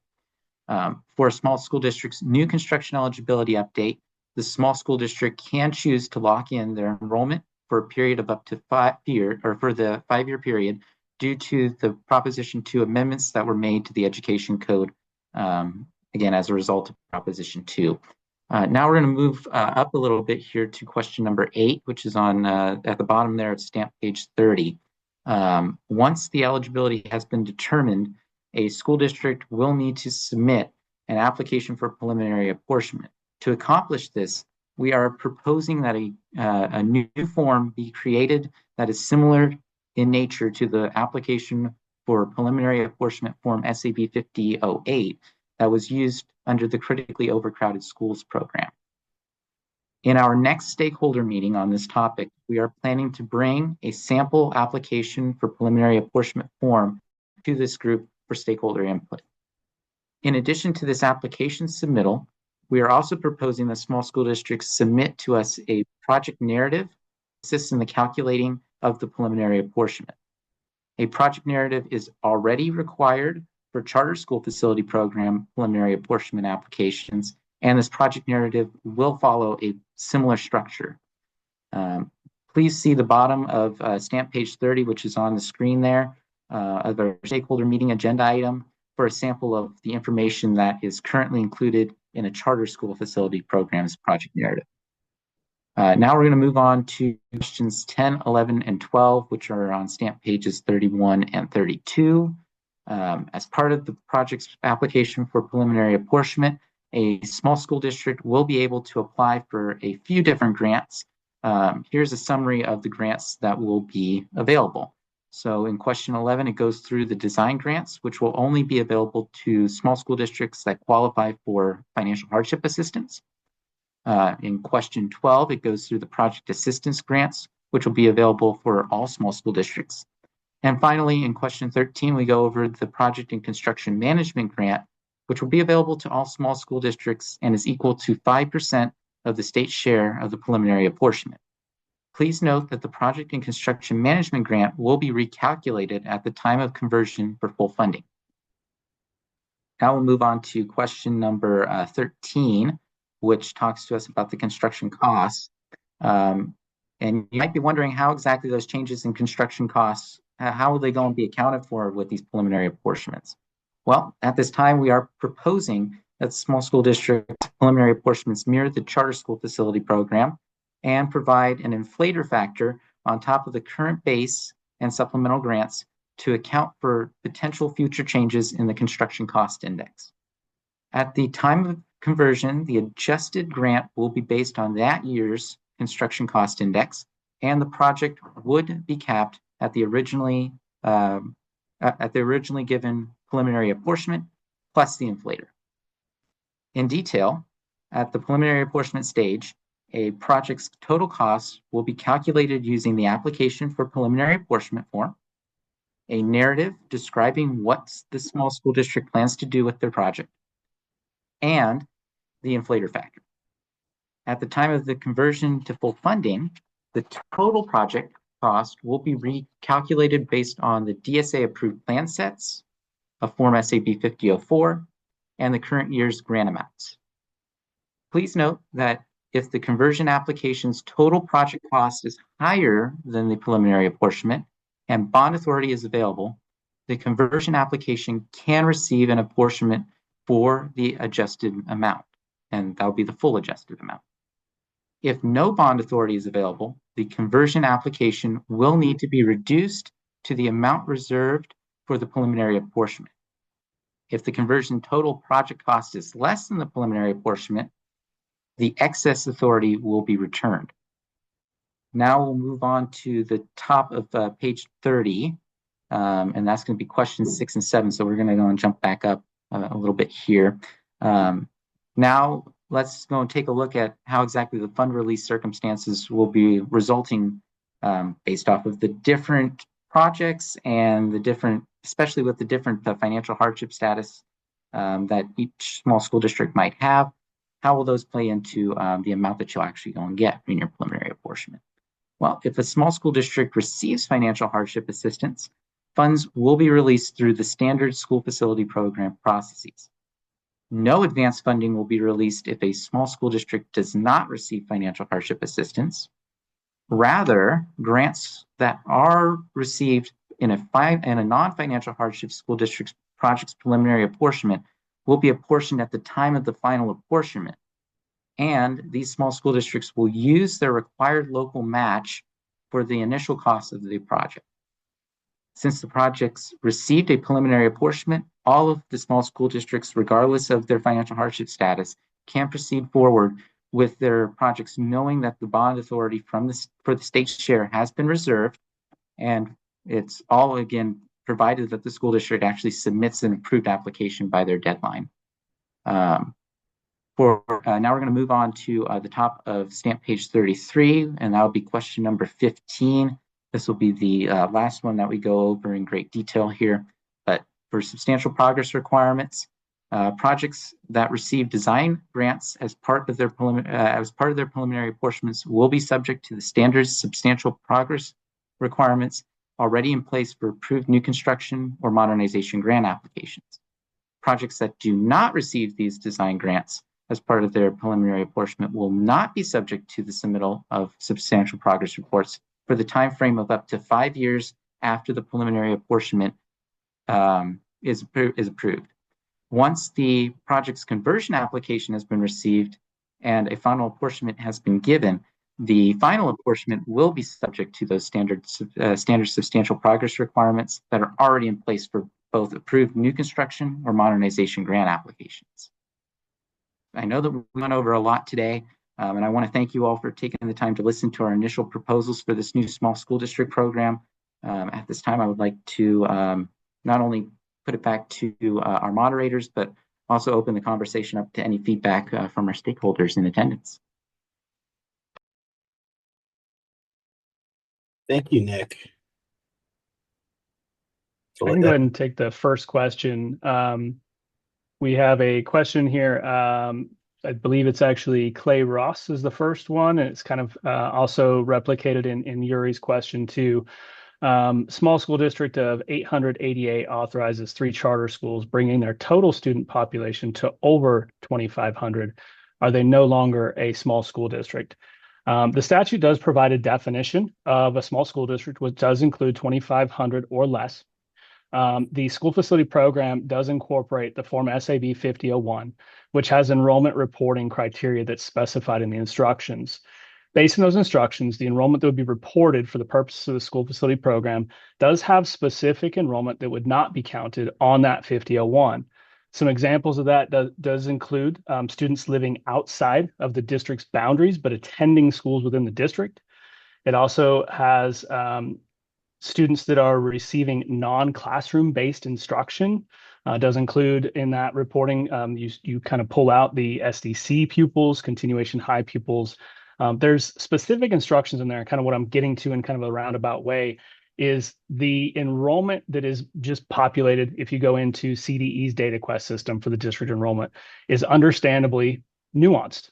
There are exceptions in there, which again, when we look at the 5001s for processing projection growth enrollment for new construction eligibility, and what we are proposing to adopt in this process for the small size school district program is also to use the same mechanism as what you would report on your 5001 as the district's enrollment. That does have those exclusions of some of those things that you may be considering in there. With that, I kind of open it up to any other comments that the rest of the moderators want to add into, or also kind of reach out to make sure that kind of answers the questions that was being asked on where that enrollment comes from. Thank you, Josh. Yeah, one other thing I would add based on one of the comments Yuri had was related to costing. We do have a geographic index, a supplemental grant in our program that does add a, I guess you could call it an inflation to the grants based off of the geolocation of the project of the district that's applying. And that's one way that we address some of the costs for rural districts. There are some other, we have a small size project grant that more often than not might affect a smaller district. There are a couple of other things that are used to augment smaller size projects in smaller districts. We have a project assistance grant as well. But that's really how the program kind of addresses those types of things. It looks like there is a question down in the dining room. The hands raised down there.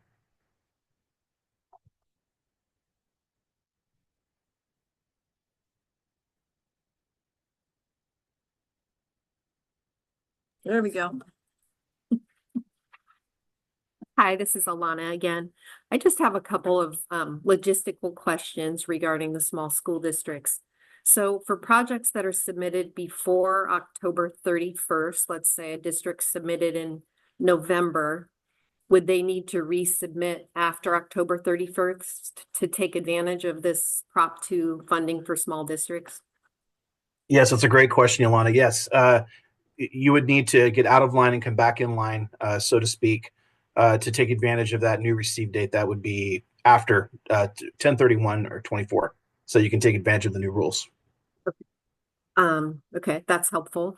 Now, if a district submitted after 10/30 and they're a small district, will they be automatically reviewed as a small district, or is there additional information that they'll need to submit?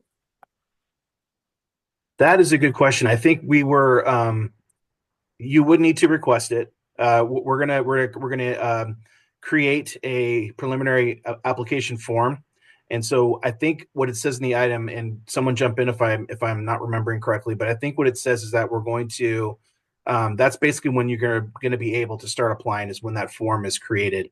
We're probably going to be bringing that form back at the next meeting or maybe the third meeting, but we're going to create a separate form for preliminary apportionment, and that would trigger that process.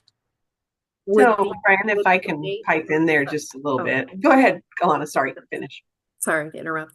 So would the date of the submittal be the original date, and then they would just replace it with that preliminary apportionment form, or would they get a new date when the preliminary apportionment form is available? So we've got some considerations that we're thinking about and are not set in stone yet, but part of what we are looking at is, number one, we have to get regulations in place to make this program, and as Nick and Brian just mentioned, that preliminary apportionment form. So right now, the program exists in statute. The board has done a set aside, as Nick mentioned, for funding for this program. However, we have to go through this process to develop the forms and get the regulations through the one presented to the board, and then through the Office of Administrative Law regulatory process. So once all those things happen, we're going to have an effective date of when this program exists for purposes of SFP regulation. At that point in time, one consideration that we have talked about is looking at small school district applications as they are currently on either on the OPSC workload list, and said, well, what is your date in line right now? And potentially grandfathering them over based on their current receive date. However, in order to do that, if a district is making that choice, they would need to withdraw and get out of line in the current, overall list and submit an application, as we mentioned, for preliminary apportionment to the small district school program. And the mechanics of that, like I say, we're kind of looking at as an option for how to, as it were, keep it fair, sort of, for districts who've already started the process. And we could, bring that back to our next meeting to talk about what will that process look like. And, as an option for how to accommodate districts who are already in line, either for design funding or for maybe they have a more complete project. But we can definitely bring that back as something to talk about further. But I guess my most important point is we need to have the program fully created in regulation as well. Okay, thank you, Tracy. I've got one last question, and that is, because the 400 million is set aside for small districts, will there be a separate workload list for those small districts so they don't have to wait in line to be reached for the application to be processed? Yeah, I think that's something that we're considering. we can take a look at that. I don't know if we're able to go out of date order received, but we'll take that comment and we'll address it in our next meeting. Okay, thank you. Any other questions downstairs? Any other questions? Seeing none? Okay. Not seeing any other questions in the chat. So thank you, Nick. I think we can move on now to our next topic. And I'm going to turn it over to Maria Faust. She's going to be talking about energy efficiency. Thank you, Brian. Hello, everyone. As mentioned, I'm going to be speaking on amended Education Code 1077.35, which is the supplemental grant for energy efficiency. This grant was previously processed within the school facility program, and Proposition 2 is now providing additional funding for projects containing eligible work. As the Education Code was amended through Proposition 2 to allow for schools to advance state energy goals, staff is providing what that may look like in regard to processing and application requirements so that stakeholders can give input and feedback. Can we go ahead and go to the next page? Eligibility for a project will be centered on whether the building or buildings at a site are shown exceeding the non-residential building energy efficiency standards as outlined in Part 6 of Title 24 of the California Code of Regulations. In addition, the district will need to certify that the cost of the project exceeds other SFP funding already available. Two options will be presented later in this item that will discuss the potential processing for this grant. One of the options relates to how this grant was previously processed in the early 2000s, and there we will look at what steps were taken in the past prior to the amended statute. During prior processing, this grant required that the building be exceeding by at least 15% or more for new construction projects and 10% or more for modernization projects. Okay, next page, please. Thank you. When OPSC processed applications with an eligible project scope for this grant, the Division of the State Architect would provide compliance review verification form, which indicated a percentage based on a weighted average of all the buildings that were exceeding the standards within a project. Funding was then provided based on how much the project was exceeding through percentage increments from 0.1 up to 5%, which is the maximum a project can receive for this supplemental grant. The percentage increment was then multiplied by the new construction or modernization base as derived from the construction cost index, listing the per pupil grant amount for the current year. This calculation is what determined the total supplemental grant amount the district was eligible to receive in the project. The tables you see are two examples of how the grant was calculated for new construction and modernization grants or projects, sorry. The new construction example would be from a project where the buildings were exceeding energy efficiency standards by 26%, which capped the supplemental grant funding at the maximum 5%, or which is the highest percentage increment. For simplicity, we used a total of 5 K6 pupil grants requested, which were then multiplied by the 2004 per pupil grant amount of $6,040. And this resulted in the $30,200 that you see. That total was then multiplied by the grant percentage the district was eligible for, resulting in the supplemental grant of $1,510. Okay, next page, please. To be eligible for this grant, staff interprets the Education Code language that says the building proposed for the project to mean at least one building on a site must have renewable energy measures added within the project scope to receive funding. As this Education Code has been amended, one of the changes in the amended language is that the percentages exceeding requirement, which again was 15% for new construction projects and 10% for modernization projects, was removed from statute. Because of this reason, staff will be presenting the following two options for how the energy efficiency grant could be processed as a result of the removed language. Okay. Under option 1, it's centered on the previous processing methods, which would determine the percentage up to 5% a project is eligible for based on how much it is exceeding by either 15% for new construction or 10% for modernization. Considerations for maintaining the same processing method would be that this method has already been utilized for the prior processing of the energy efficiency grant. The grant would be decided by the amount of components added to the project and therefore be shown to be advancing state energy goals. And this option appears to align with this not being intended to be an all or nothing grant. And lastly, there may be additional steps for applicants if, for example, a change order from DSA is required. So we'd like stakeholders to go ahead and take those into consideration when choosing an option or suggesting an option. Under option 1, next page, yes.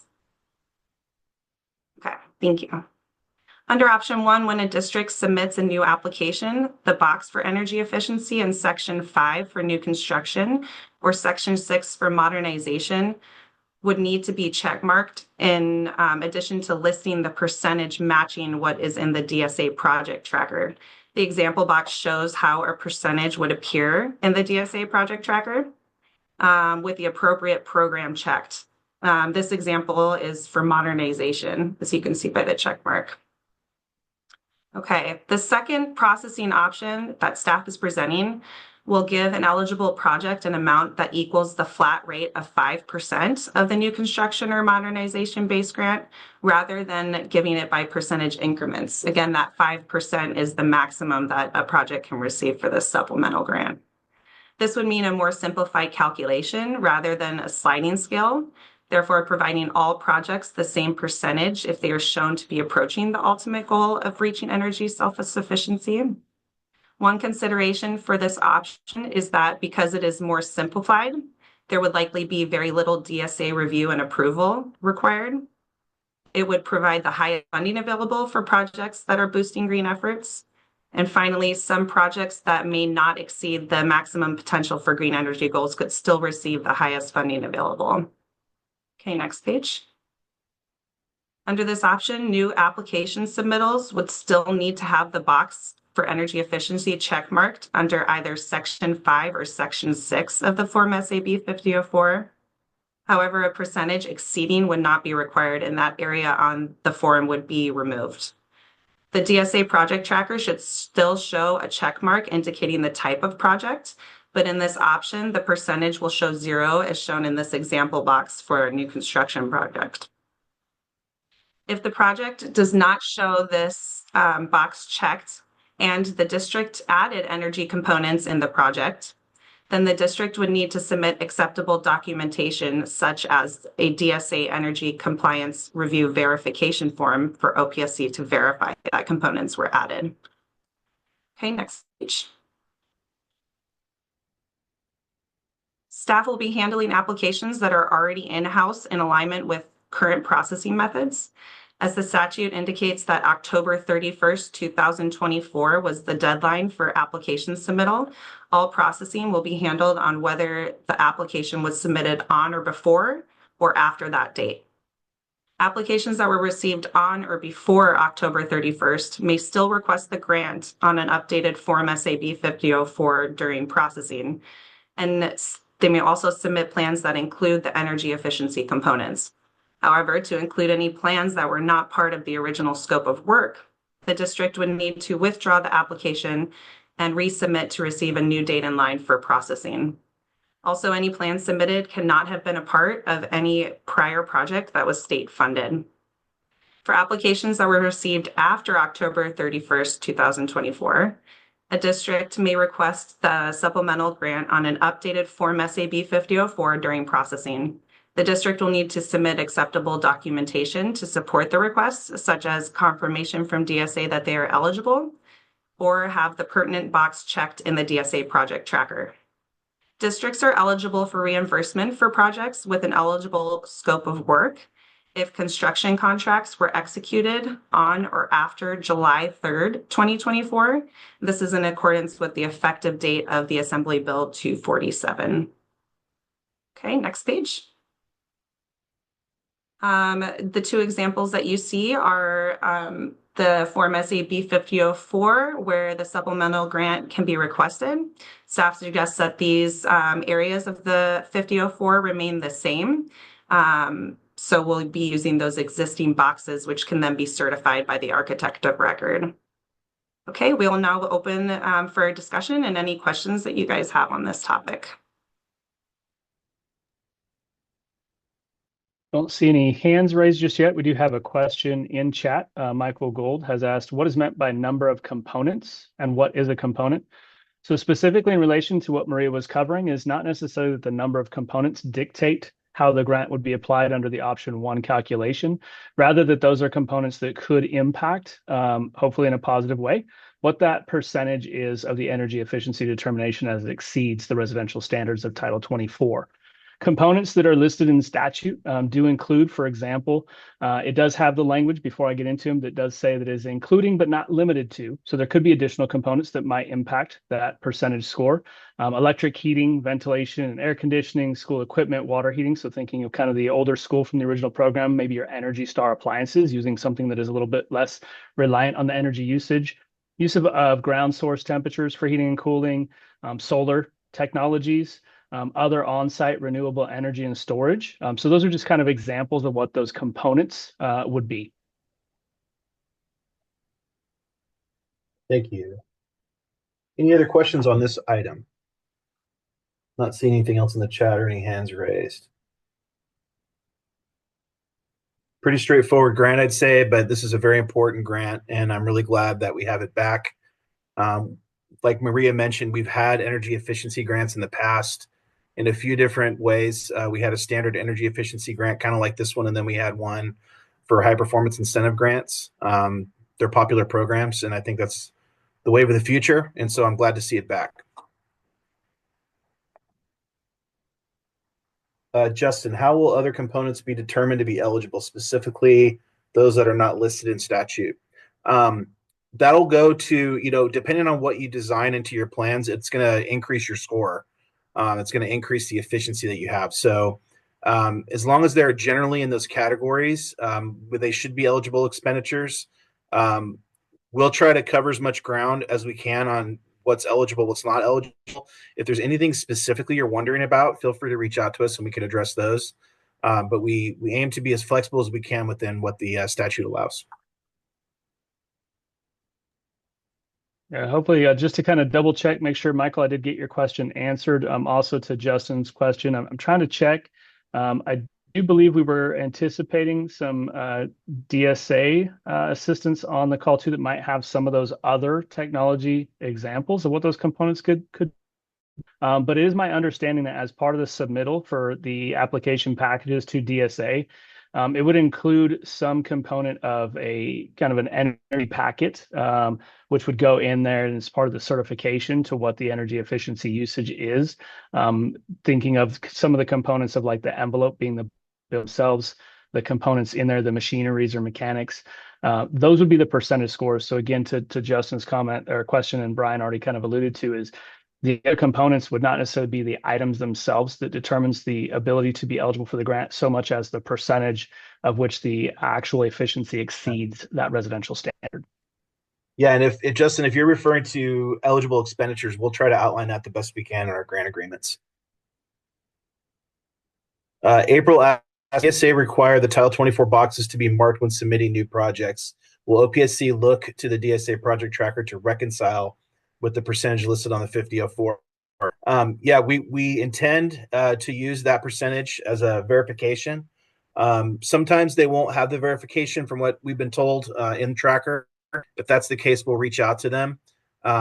But from our understanding, that's something that the architect that's submitting the plans or the design team that's submitting the plan, that's part of what they would fill out when they go through the DSA process, and they would be addressing whatever that percentage would be. It's just that it's not always recorded. But we can always reach out to DSA and find out what that number is. I know Eric was in the meeting earlier. I'm not sure if he's still here, but I think that covers what we were told by DSA. We can definitely bring back some information on that next time, though, to clarify. Okie doke. With that, I'm going to move on to our next topic. Last chance. Do you have any questions about energy? All right. Next topic. Essential Facilities Supplemental Grant. I'm going to turn it over to Danny Souza. Danny. Thank you, Brian. Good morning, everyone, and thank you again for joining us. As I said, my name is Danny, and I'll be walking you through the proposed implementation for the Minimum Essential Facilities Modernization Supplemental Grant. Please note that we'll be discussing Education Code 17073.16, Subdivision A, B, D, and E. Subdivision C will be discussed in topic within. I'll start today by providing a bit of background, and then we'll take a look at the eligibility criteria section. One, by going over the two proposed funding methods for the grant, and after that, we'll have time for any questions or comments. The section starts on page 52 of the item for anyone following along. Let's get started. So as most of you know, the SFP has an existing method to provide funding for minimum essential facilities in the new construction program. It's a use of grants request that divert existing new construction pupil grants from funding the construction of classrooms to instead build minimum essential facilities. Currently, these include facilities such as multi-purpose rooms, gymnasiums, and libraries. With the passage of Proposition 2, a new way to provide funding for minimum essential facilities was added via the Modernization Supplemental Grant. Let's take a look at page 53 for more information on the eligibility criteria. Based on the language in the statute, we can interpret that this is a modernization-only supplemental grant that will provide funding for either expanding or constructing an eligible minimum essential facility. This funding will be provided in addition to any other funding provided for the application. So who's eligible for this grant and how to request it? In order to request the grant, districts must first have modernization eligibility, a valid project, and submit an approved application for modernization funding. This is not a standalone grant and can only be requested in addition to a complete application for funding. For applications that were received on or after October 31st, 2024, that were not able to request this grant, since it's yet to be added to the Form SAB 5004, but would like to, can, provided the existing scope of work in the DSA approved plans submitted with the original application includes the expansion or construction of an MEF that is eligible for this grant. If the existing scope of work in the application doesn't contain eligible MEF work, districts can add eligible scope of work to the application and request the grant, provided the added scope of work was approved by DSA prior to the OPSC receive date of the funding application. If the added scope of work was approved by DSA after the OPSC receive date of the funding application, districts must withdraw the existing application and resubmit in order to request this grant. Districts may be eligible for reimbursement of projects that include an eligible scope of work specific to this grant, provided the district has executed construction contracts on or after July 3rd, 2024, in accordance with the effective date of AB 247. Now let's go over determining what a minimum essential facility is. There are 4 types of facilities eligible for this grant: a multi-purpose room, a gymnasium, a library, or a school kitchen. The facility must meet the requirements of Title V to be eligible for the grant. Permanent or portable construction is allowed. Moving on to page 54. Districts can utilize this grant to either expand an existing facility or construct a new one. To expand an existing facility, the facility must be 60% or less than the recommended size needed to serve the enrollment of the school. To construct a new facility, the project site must be lacking one of the eligible facilities. Please note that hybrid facilities, such as an NPR gymnasium or an NPR gymnasium kitchen, are also eligible to receive this grant. However, there are some limitations. Please refer to page 54 of the item for more information. Lastly, consistent with existing SFP regulations, elementary schools would not be eligible for a gym or a gym NPR hybrid, only an NPR. Now let's take a look at determining the recommended facility size. In order to determine the recommended facility size, we're proposing to utilize the relevant portions of the current square footage chart from the Facility Hardship Program.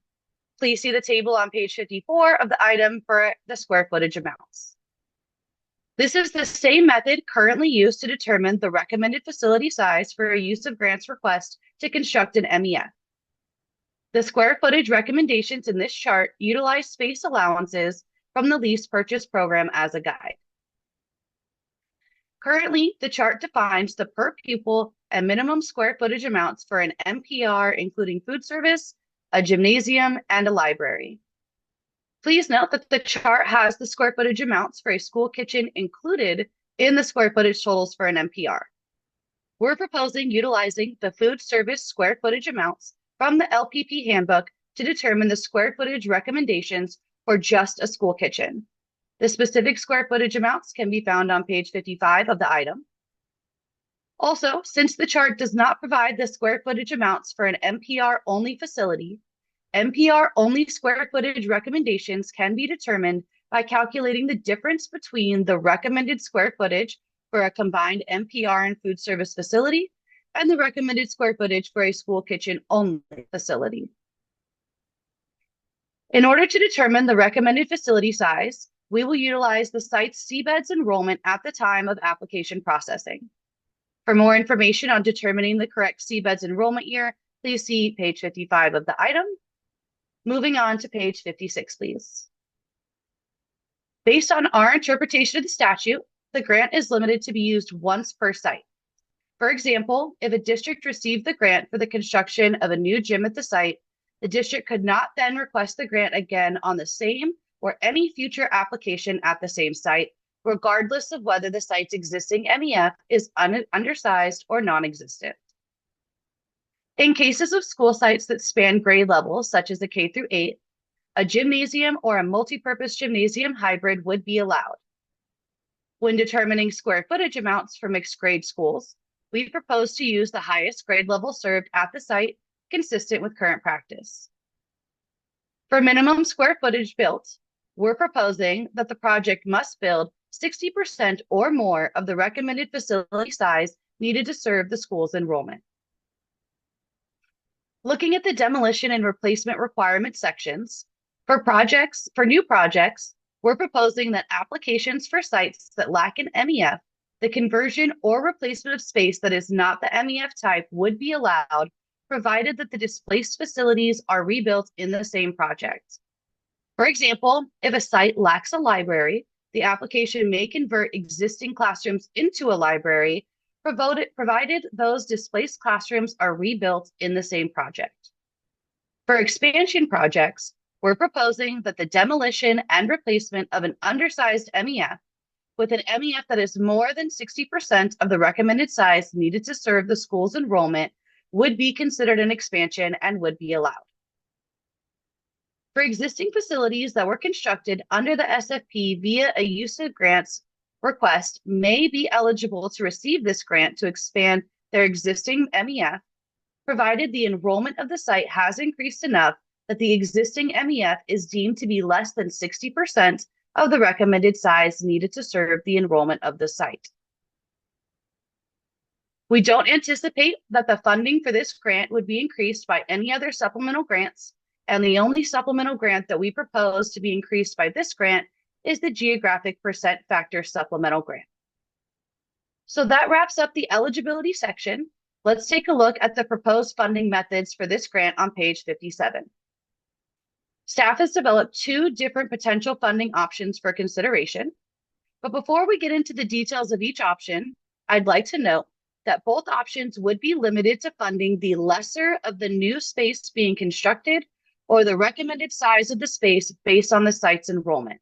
Please take a look at the graphic on page 57 of the item for more information. All right, let's take a look at the options.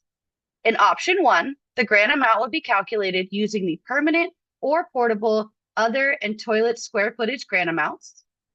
New projects would be funded based on the lesser of the total size of the new MEF or the recommended size of the MEF based on current enrollment. Expansion projects would be funded based on the lesser of the delta between the existing MEF space and the total size of the expanded MEF, or the delta between the existing MEF space and the recommended size of the MEF based on current enrollment. By using the permanent or portable other and toilet square footage amounts, we're one, able to consider the actual type of space built when determining the grant amount, and two, we're able to create consistency by partially aligning how these MEF spaces are funded with how the facility, hardship replacement, and charter rehabilitation programs are funded. In option 2 on page 58, the grant amount would be calculated similarly to the existing MEF use of grants calculation. However, instead of using the new construction base grant amount in the calculation, we propose to use the modernization base grant amount. As in option 1, new projects would be funded based on the lesser of the total size of the new MEF or the recommended size of the MEF based on current enrollment. And expansion projects would also be funded based on the lesser of the delta between the existing MEF space and the total size of the expanded MEF, or the delta between the existing MEF space and the recommended size of the MEF based on current enrollment.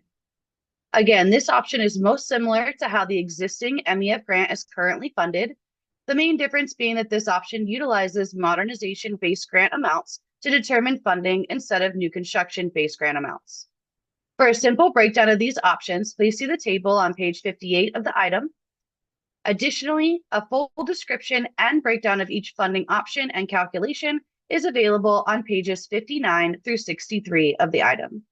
Thank you again, everyone, for your time. We now welcome any questions or comments you may have.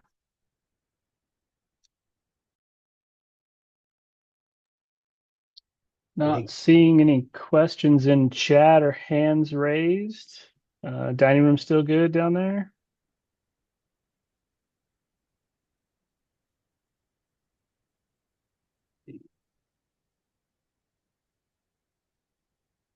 Star is asking for a K-8 school. Will a hybrid facility be an option?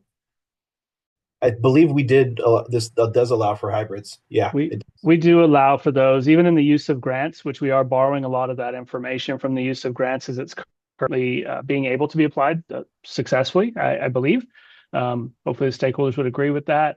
But even though it does have a designation of K6 or 7, 8, and then 12 in your K8, many of the facets of our program have the leverage to utilize the highest grade level being served as some of that contingency for eligibility. Thank you. I see a question from Amy Meenan. Hello, good morning. My question is about how the supplemental grant relates to the base grant for a project that would only be to expand one of these facilities. Yeah, in this case, the calculation would be independent of the base grant. It would be derived from one of the two options that we mentioned in the item. It would not be a function of the base grant, like other supplements are. So for the purpose of the base grant and all of the different like-kind replacement and square footage or proration considerations, what would that look like? I'm not quite sure you're getting at. Oftentimes there's a small food area that would be demolished and then replaced with a larger structure. And that's the whole premise of the project. I'm not sure how to structure in a request for funding. I see what you're saying. So yeah, just to reiterate, it's a supplement to another mod project. So these aren't standalone projects. They're a part of a larger modernization.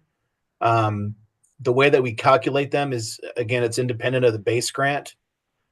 So I guess in a situation like you're talking about, that would be considered an expansion. If you had an existing food service area that you wanted to enlarge, that'd be an expansion. Correct. And it wouldn't be incorporated with any other modernization except for perhaps site development work to support both the demolition and expansion.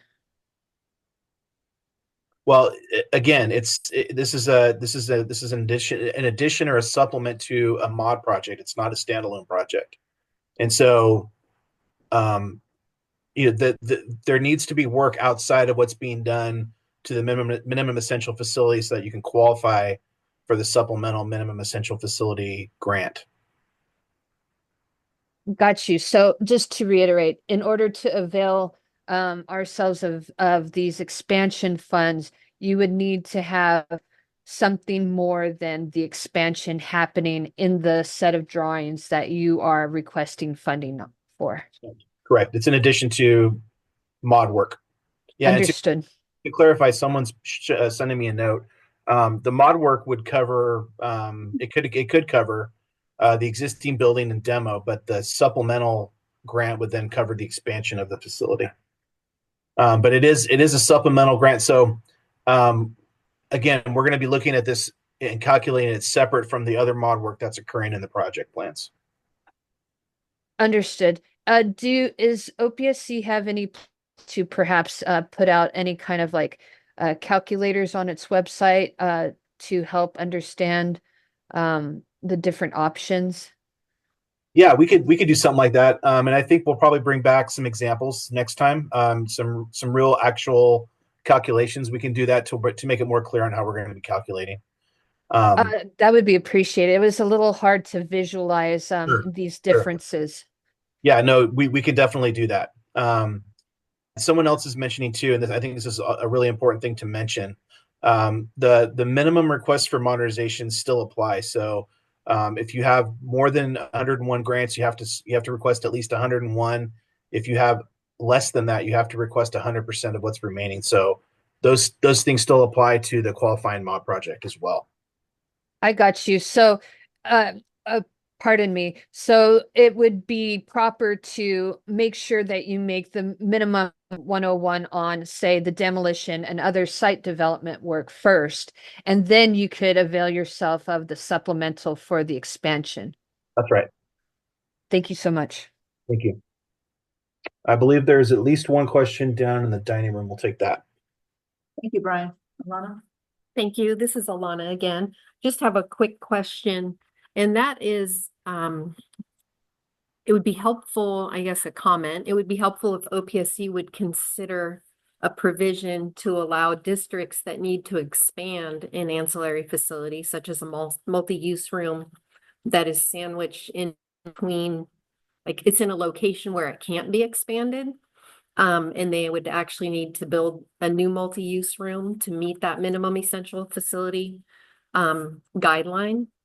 So I'm wondering if it would be a possibility for those districts with those types of constraints to be funded based on the new construction ancillary facility calculation, as opposed to the modernization, which would include an expansion instead of a new gym or a multi-use room, whatever the facility is. Gotcha. Yeah, I'm not sure if we're limited in our authority, but we will we'll discuss that and we'll address that in our next item. It might need to be, yeah, we'll have to see how that goes. But thank you for your comment. So you're talking about, like you said, a facility that's sandwiched in somewhere where it can't be expanded without moving somewhere else. Correct. Okay. Yeah, we can bring that back. Okay. Thank you. Thank you. Barbara, one more question. Sure.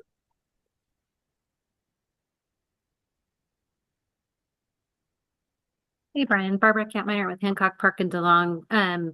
Question about the use of current enrollment for this purpose, given that these are modernization supplemental grants. As districts are designing several years in advance of OPSC processing, so there's a chance that enrollment could drop, and while they're going to do their best to figure out what their expected enrollment is, if it's already been designed and planned and perhaps even under construction based on what they knew at the time and the best information they had at the time, is there room to look at enrollment at the time that the application was submitted?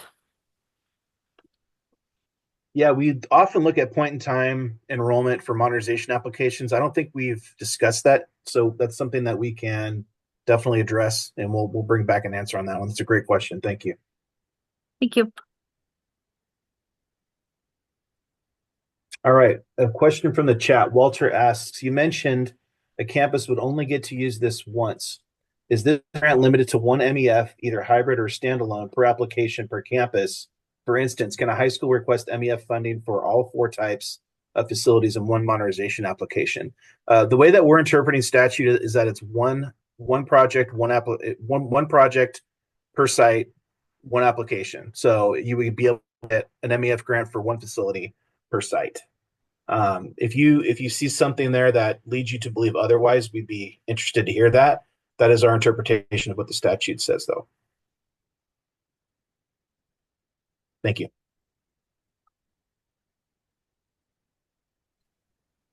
Michael asks, what other supplemental grants not permitted to increase the MEF supplemental grant from page 57? I'm not quite sure what that.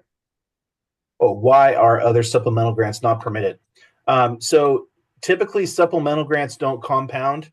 Supplemental grants are normally a function of the base grant, a percentage increase, for instance. In this case, it's not. It's a separate supplemental grant. However, the geographic factor is something that is more of an umbrella application. So we calculate all the other grants independently or based off of the base grant, and then we apply geographic percentage to all of it. So in the same fashion that this is, we would apply geo to this supplemental grant. Typically, supplemental grants don't compound, though. Only the geo grant. I hope I explained that correctly. That's kind of a nuanced principle, but I hope I was clear on that.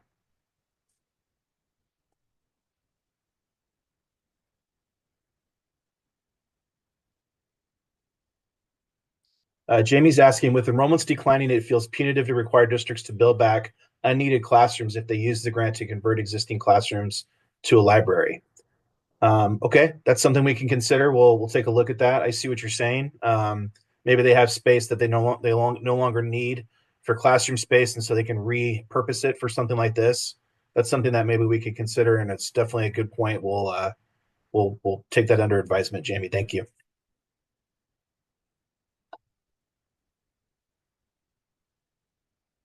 All right. Any other questions on this one? We're going to get through all 6 topics, guys. This is great.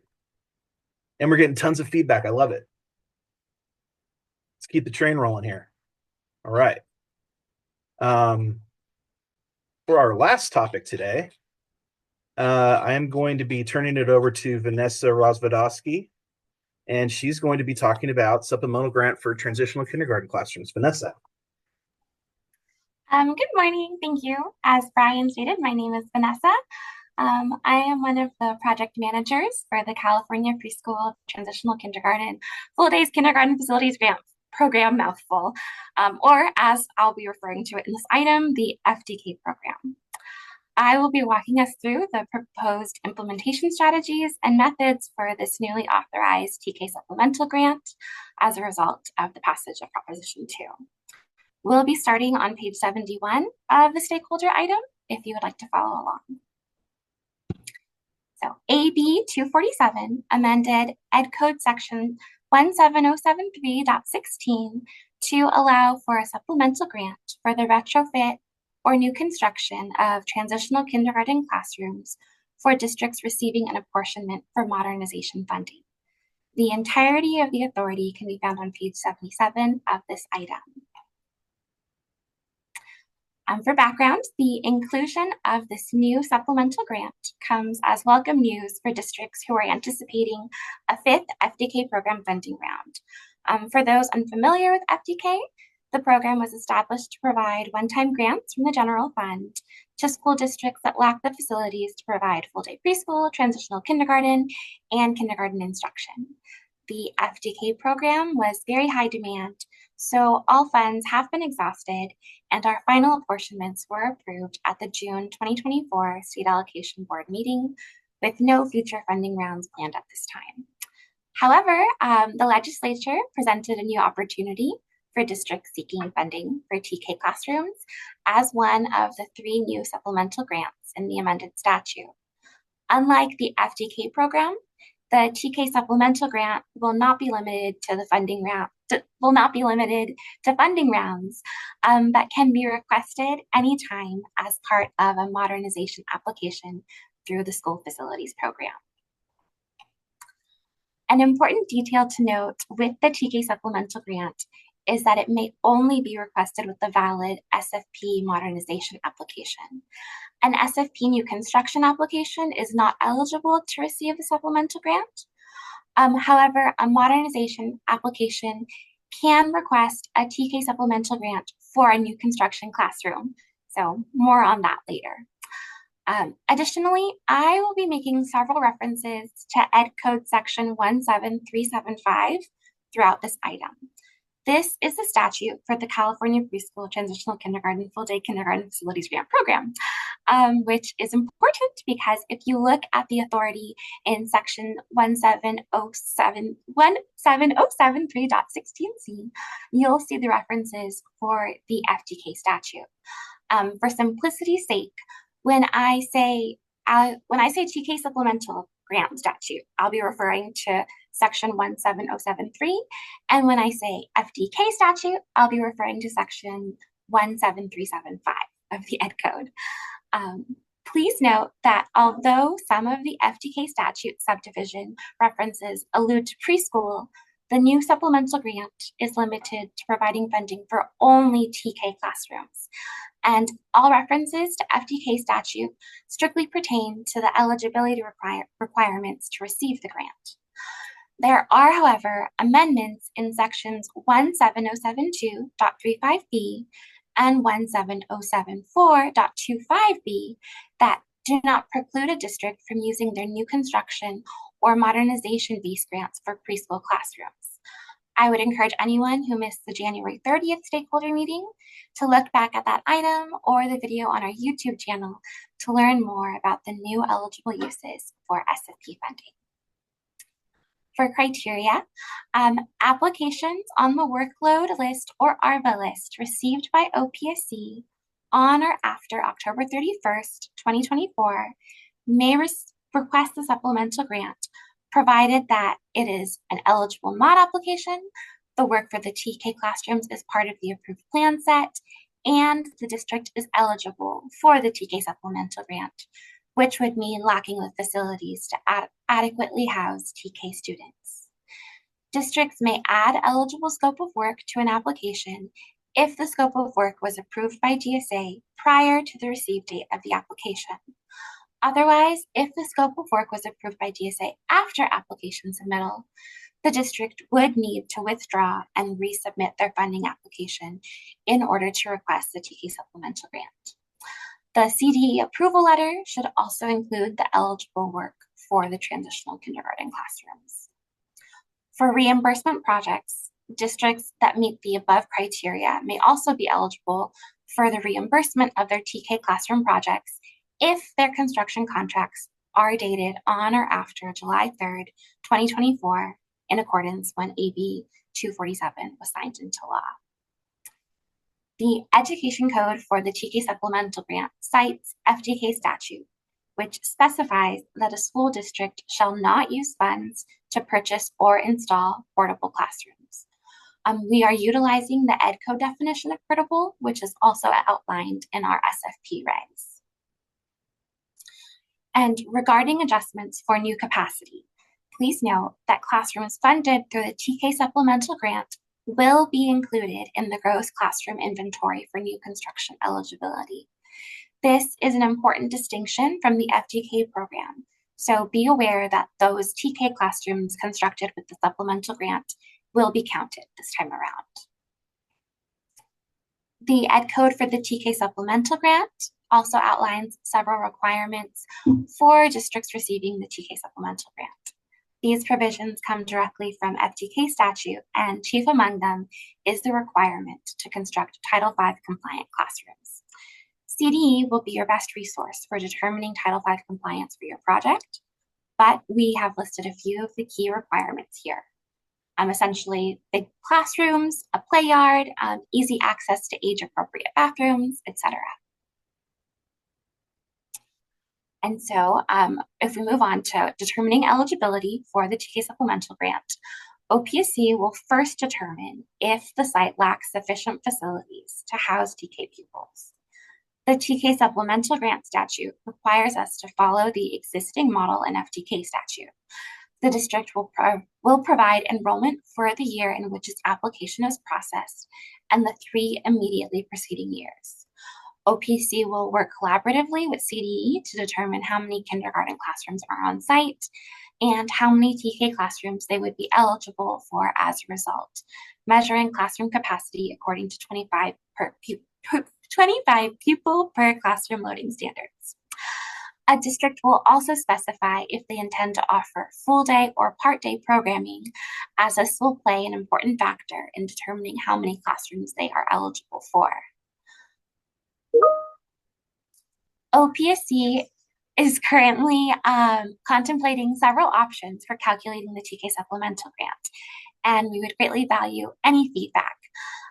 Option number 1 would be to provide funding based on square footage grant, similar to the replacement applications for facility hardship and seismic mitigation.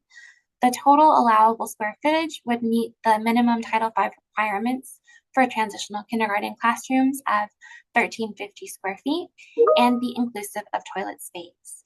If this option were selected, we would further explore the exact amounts for other and toilet spaces per classroom. Some of our considerations when evaluating this method would be that this method would limit funding to the confines of the enclosed classroom space, and that it does not account for playground, path of travel, or pick-up drop-off work that is typically required for Title V compliance. Option 2 would provide funding according to the current FTK model. That is the equivalent of 25 elementary pupil grants would be provided for each TK classroom as a base grant. The amount per pupil would vary based on the year's current CCI and dependent on whether the TK classroom was a retrofit or new construction project. In addition to this TK base grant, OPSC is evaluating how we could include other supplemental grants to supplement the supplemental as applicable to the project scope, of course. Our main considerations with this option include maintain a consistent methodology that has already been established with the FTK program. But we have also considered that this methodology could result in a supplemental grant that exceeds the mod-based grant it is supplementing. As with the current FTK program, additional supplemental grants like fire alarm or site development could be included as part of the overall TK supplemental grant. So we'll take a closer look at potential options for augmenting supplemental grant in just a moment. Another point is that this funding option would require OPSC to determine potentially apply a new construction grant, which is generally funded at a 50-50 state district share, into a modernization application, which receives a 60-40 state district split. And last but not least, option 3 would provide funding based on the value of the modernization per pupil grants requested. This method will be familiar to those of you who have previously requested a supplemental grant on a mod application. However, there is a concern that this methodology may not provide adequate grants or alternatively provide excessive grants to retrofit or construct the facilities in the project. OPSC believes option 2 presented above may be able to provide the most appropriate amount of funding for the TK supplemental grant, but we are looking for any stakeholder feedback as well as input and questions regarding possible funding options to explore. Note that for each of the options presented above, OPSC is evaluating how to apply these other supplemental grants to augment the TK supplemental, and the chart here shows a few of our initial ideas. So, for example, a supplemental grant for the automatic fire detection alarm system could be requested by both new construction and retrofit TK projects. Automatic sprinklers could be requested for new construction. For site development, we're looking at one of two options. One option would be aligned with the current FTK model of a standard 35% increase to the TK base grant. Or we could follow an SFP model where districts could submit a cost estimate for the site development work required for the TK classroom and receive funding based on PBT's review. New construction projects would be eligible for a multi-grant, and retrofit projects would be eligible for the 50-year-old utility supplement. And so with that, that concludes my presentation. I would just like to say thank you very much to all of you for being so patient and waiting through such a long presentation and your time. And if you have any questions about this item, please feel free to share or send an email to our communications team. Thank you.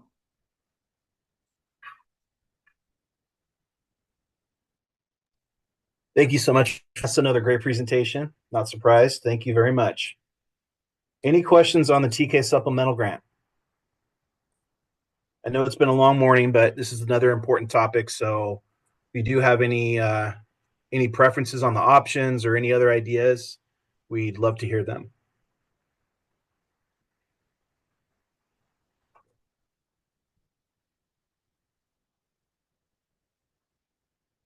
Okay, I'm not seeing anything. It's your last chance today. While I'm waiting for a question, I know we're going to get one. We do have another meeting scheduled a week from today. Those topics are eluding me at the moment. There's a lot of topics flying through the air right now. But we're going to have another meeting next week. I believe we'll be talking about second round mod and transitional kindergarten in the 5001. Is that correct? Yeah. Okay. Those are another couple great topics. So we'll be looking forward to that. It looks like we do have one question from the dining room. Please go ahead. Yeah. Can you hear us? Yes. Oh, good. Barbara. Hey, Brian, it's Barbara Camp Minard again. Question, and I know there may be some statutory things to consider on this, but for the TK supplemental grant in particular, is there an option to look at the reimbursement date on that prior to July of 2024, given that we had an existing program for several years that got pushed over into the bond program and the kids were actually showing up, so districts couldn't wait to construct for the kids, so they may have the project already complete, contracted for. The rest of the work may be eligible for reimbursement, but they've created TK classrooms that would otherwise qualify for the supplemental grant, but they may have done it prior to that July date. And it would be great if they could take advantage of that because they had to do it to accommodate the kids that were coming in. Yes, thank you. That's a good question. That's something that we definitely talked about a lot when we were creating this item. We did get some input on that from our legal team, and we put the date in here that we thought we could use. We can ask again if it's something that we can consider. Our first mention on that though was that we needed to use the date of I believe it was the inception of AB 247, going back to that date. And I was just wondering if there might be some room, given that there was intent to provide additional funding for the original program that then got moved into the bonds. So maybe there's something there where there was a plan to have it included in the bond. And I know that, I don't know if that's a stretch, but maybe there's some flexibility for this particular grant. Gotcha. Yeah, we can take another look at that. Thanks. Thank you. Any other questions? I'm sorry, is there another question down there? Nothing else? Okay. I did get a question, a direct message. I think it's worth mentioning. Someone asked me or they mentioned that the meeting next week is scheduled during President's Week. Definitely wasn't our intent to schedule when people wouldn't be available or anything like that. We just have so many topics to get through, and we were trying to get through them as quickly as we can. We will provide a recording of that. We put all of our meetings up. We have the agendas, of course, available a week before the meeting typically. We also post all of these to our YouTube page. So as I always say, hit up the OPSC YouTube page. like and subscribe. And we will be posting it there. It usually takes about 24 hours or so. But we do post them there, and we also invite you to send us feedback for about a week or so after the meetings are over. And even if it's a little bit longer than that, we'll still try to incorporate it. But the quicker you can get us any sort of feedback you have in writing, the better we can incorporate it into our next item, because we're going to be turning these around quickly and preparing them for next time. So really, really appreciate all the interest, and hopefully we'll build up our YouTube following in the process too. Scott Hansen says, I would add to Barbara's comment that if the project was included in a filing in a filing round prior for FDK but did not make the cut. So I think he's kind of jumping on Barbara's comment there and agreeing that that might be something that we can consider, and we'll definitely take a look at that again.